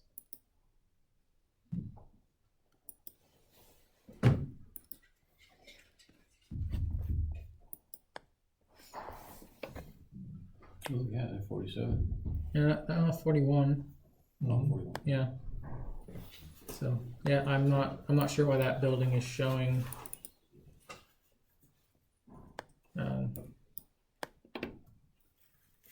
Warm.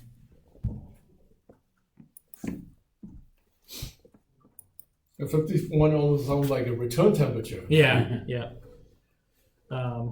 Okay, so now if you wanted to create new users or look more in-depth history stuff for what you're using, instead of going in through the browser, you'd want to go in through the actual software. Okay. I think I got what I needed, so Steve, thank you. All All right, take care. All right, George. Have a good one.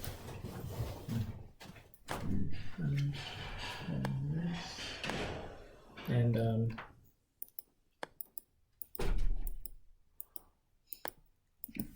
close all these up.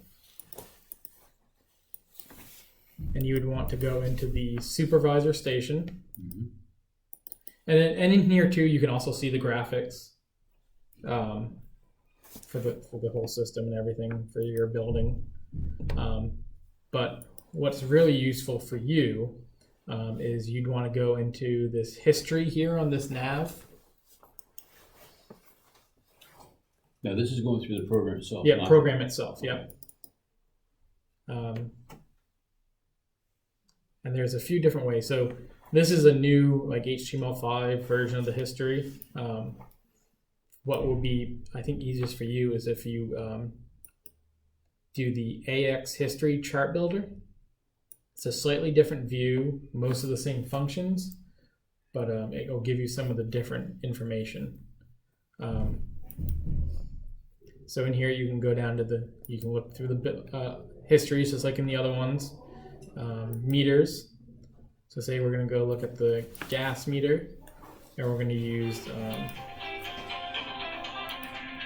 total used. So we go in here, and we can say Real quick. we're going to look at as a line chart, Okay. basically however we want, but we're going to say last month. So we're going to build that, and then we can see the whole last month. When it came online. Yep. And then if we right click, you can do a export data. Then you can export the data to a table or a CSV, comma separated value. It's like a spreadsheet Okay. data. So you can do that. And then you can just pick a place to save it. I'm just going to put one in the C drive. So I'm going to do gas B72, and that is December 2019. Click save. Why can't it? Oh, so something's set up in the computer. They have it set up so that it won't let you write to that. And you're supervisor, or you're admin, right? Yeah, let's see. It may be something in the computer settings. Let me see. So there's two ways. You can export view, which would export a view of this graph. And then you can see the word. But you can export data, and it'll give you like a PDF. Okay. So like right now, I'm just going to do, let's see. No, well, there's no, so there's no PDF, Adobe, or anything on here.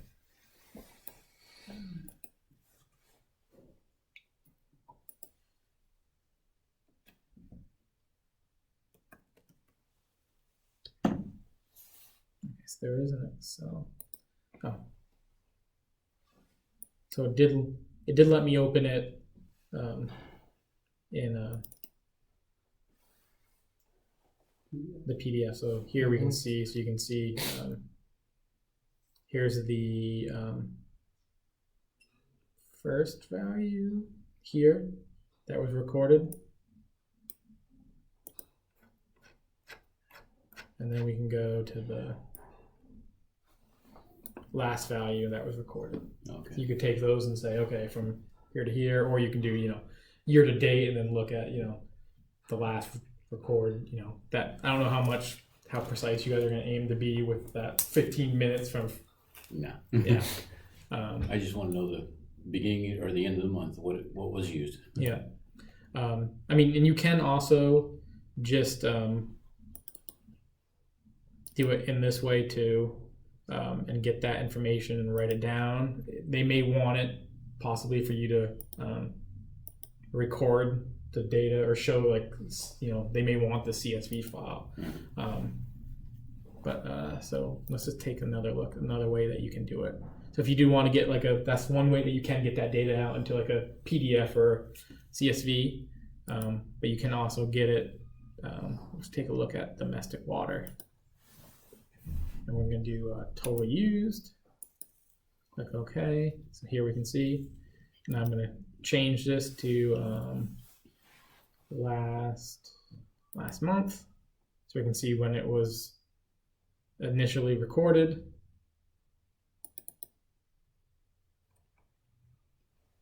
You can zoom in and say, okay, we were here, record that data, and then you can go, to the.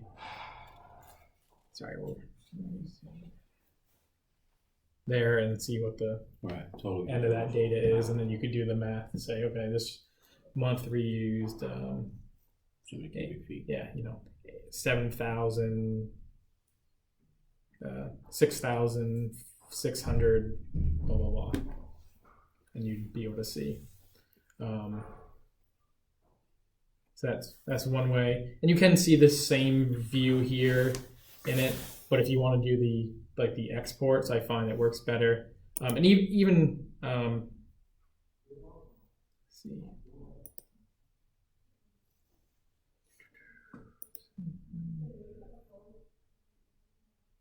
Okay. So in the settings, you can do an export in this chart view or two. You click the little cog in the corner, and then you click this little file right here with the exporting arrow, and then it would let you can do CSV, table to PDF.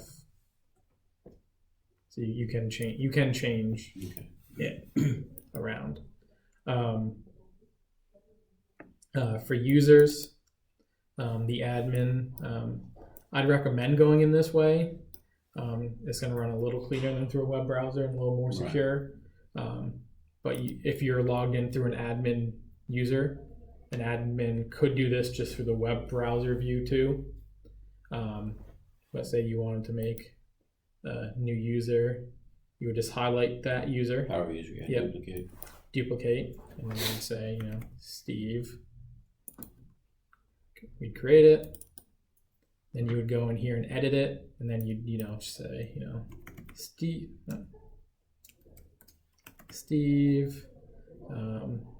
You would say okay, he is a power user. A lot of this stuff wouldn't really be necessary. Sorry, the view's a little difficult. This zoomed in. When you assign the password, yeah, that's basically it. And everything else is pretty much everything besides the name and the password. You guys shouldn't have to change because I've already set kind of all the settings up for a power user versus a regular user in there. And when you start adjusting all the other settings in there, it would then you might mess up one of those kind of things. What's that CPP KW? I think that's for Kevin. Oh, okay. Because we got KW's Kellogg West. Yeah. We're looking at getting ready to do That's that. exactly The system on it. Yeah, I think it's Kevin. Kevin's account to get in, because Okay. he's pulling the building DP Right.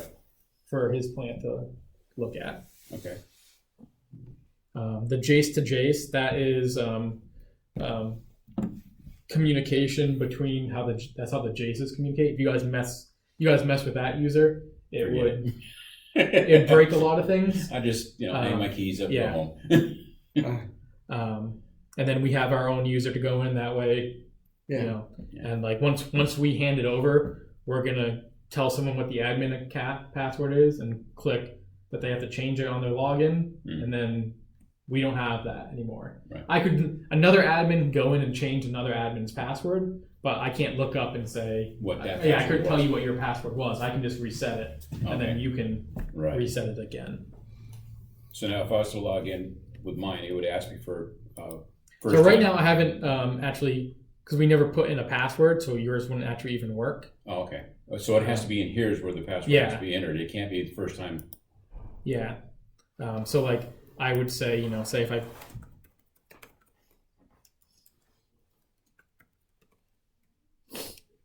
created, and then I'm going to say force reset at next login. And I'll say that you never expire. Click OK. Okay. So the next time I log in, it would ask me for a new password. So now, when I try to log in, I'm going to change the user to Steve. Log in. And it's going to say, okay.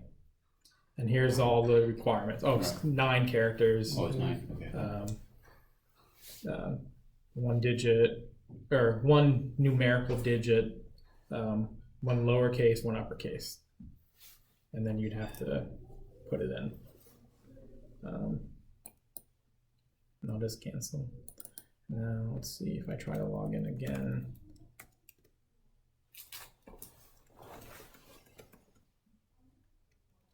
Oh, I hit caps. Sorry, I'm not used to this path. Gotta keep them. Okay, yeah. So if I keep it and cancel it, it's not going to let you not get to that point again. I wasn't sure if I've never actually tried that. I was just curious.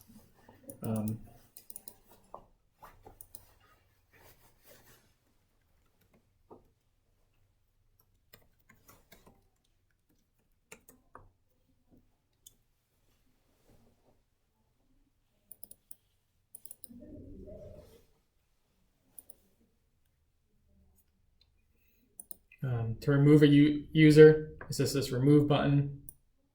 Again, I wouldn't do a new user from scratch because there's a lot of settings in there. Set it up right. So I'd stick with the templates that are in there. Right. We'll just go to power user and then copy that. Yeah, and then duplicate and go from there. Or if you do a user, they can view everything, but they can't touch it. They can't override a fan on. They can't override a valve. They can basically look and see what it says. Yep. That's all I want. Yep. For the people that you trust that much, and you don't necessarily trust them to override fans on and off and valves, and I don't trust them that much. But yeah, that's pretty much it. Like I said, you don't really need to use this, but to get into that kind of different history views that I find easier, I go in that way. But again, it's not necessary. You can get that data in other ways. Do you guys have any other questions? Anything you want more clarifications on or go over? Other than if they say we can use our phones to check things out too. That's really an IT. What Kevin was telling us is that he can go ahead and check things out with his phone. Like if they say there's something going on with a building, the room's hot, he can actually look on his phone to see what it actually was telling him, and then determine from there. Is that?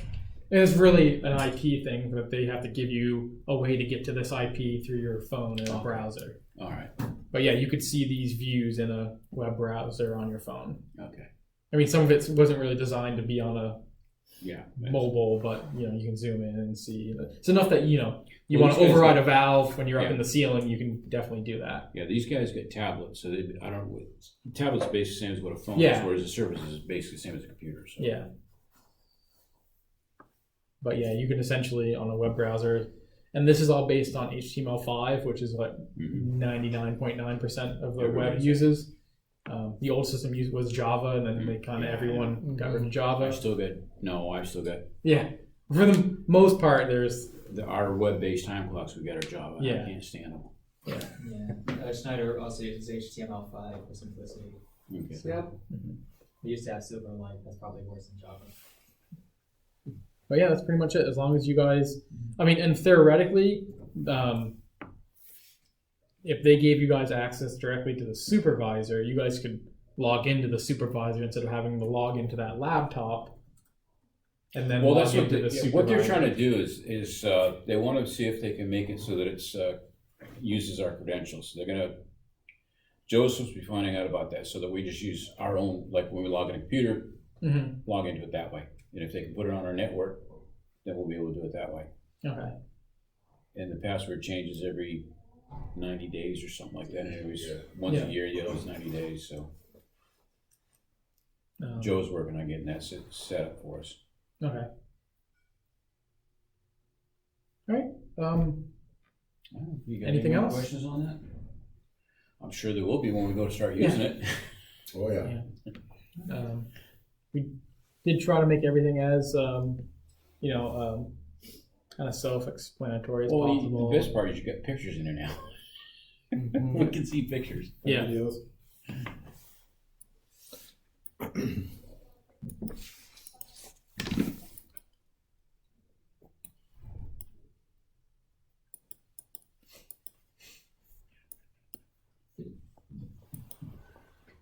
All right. Now, is there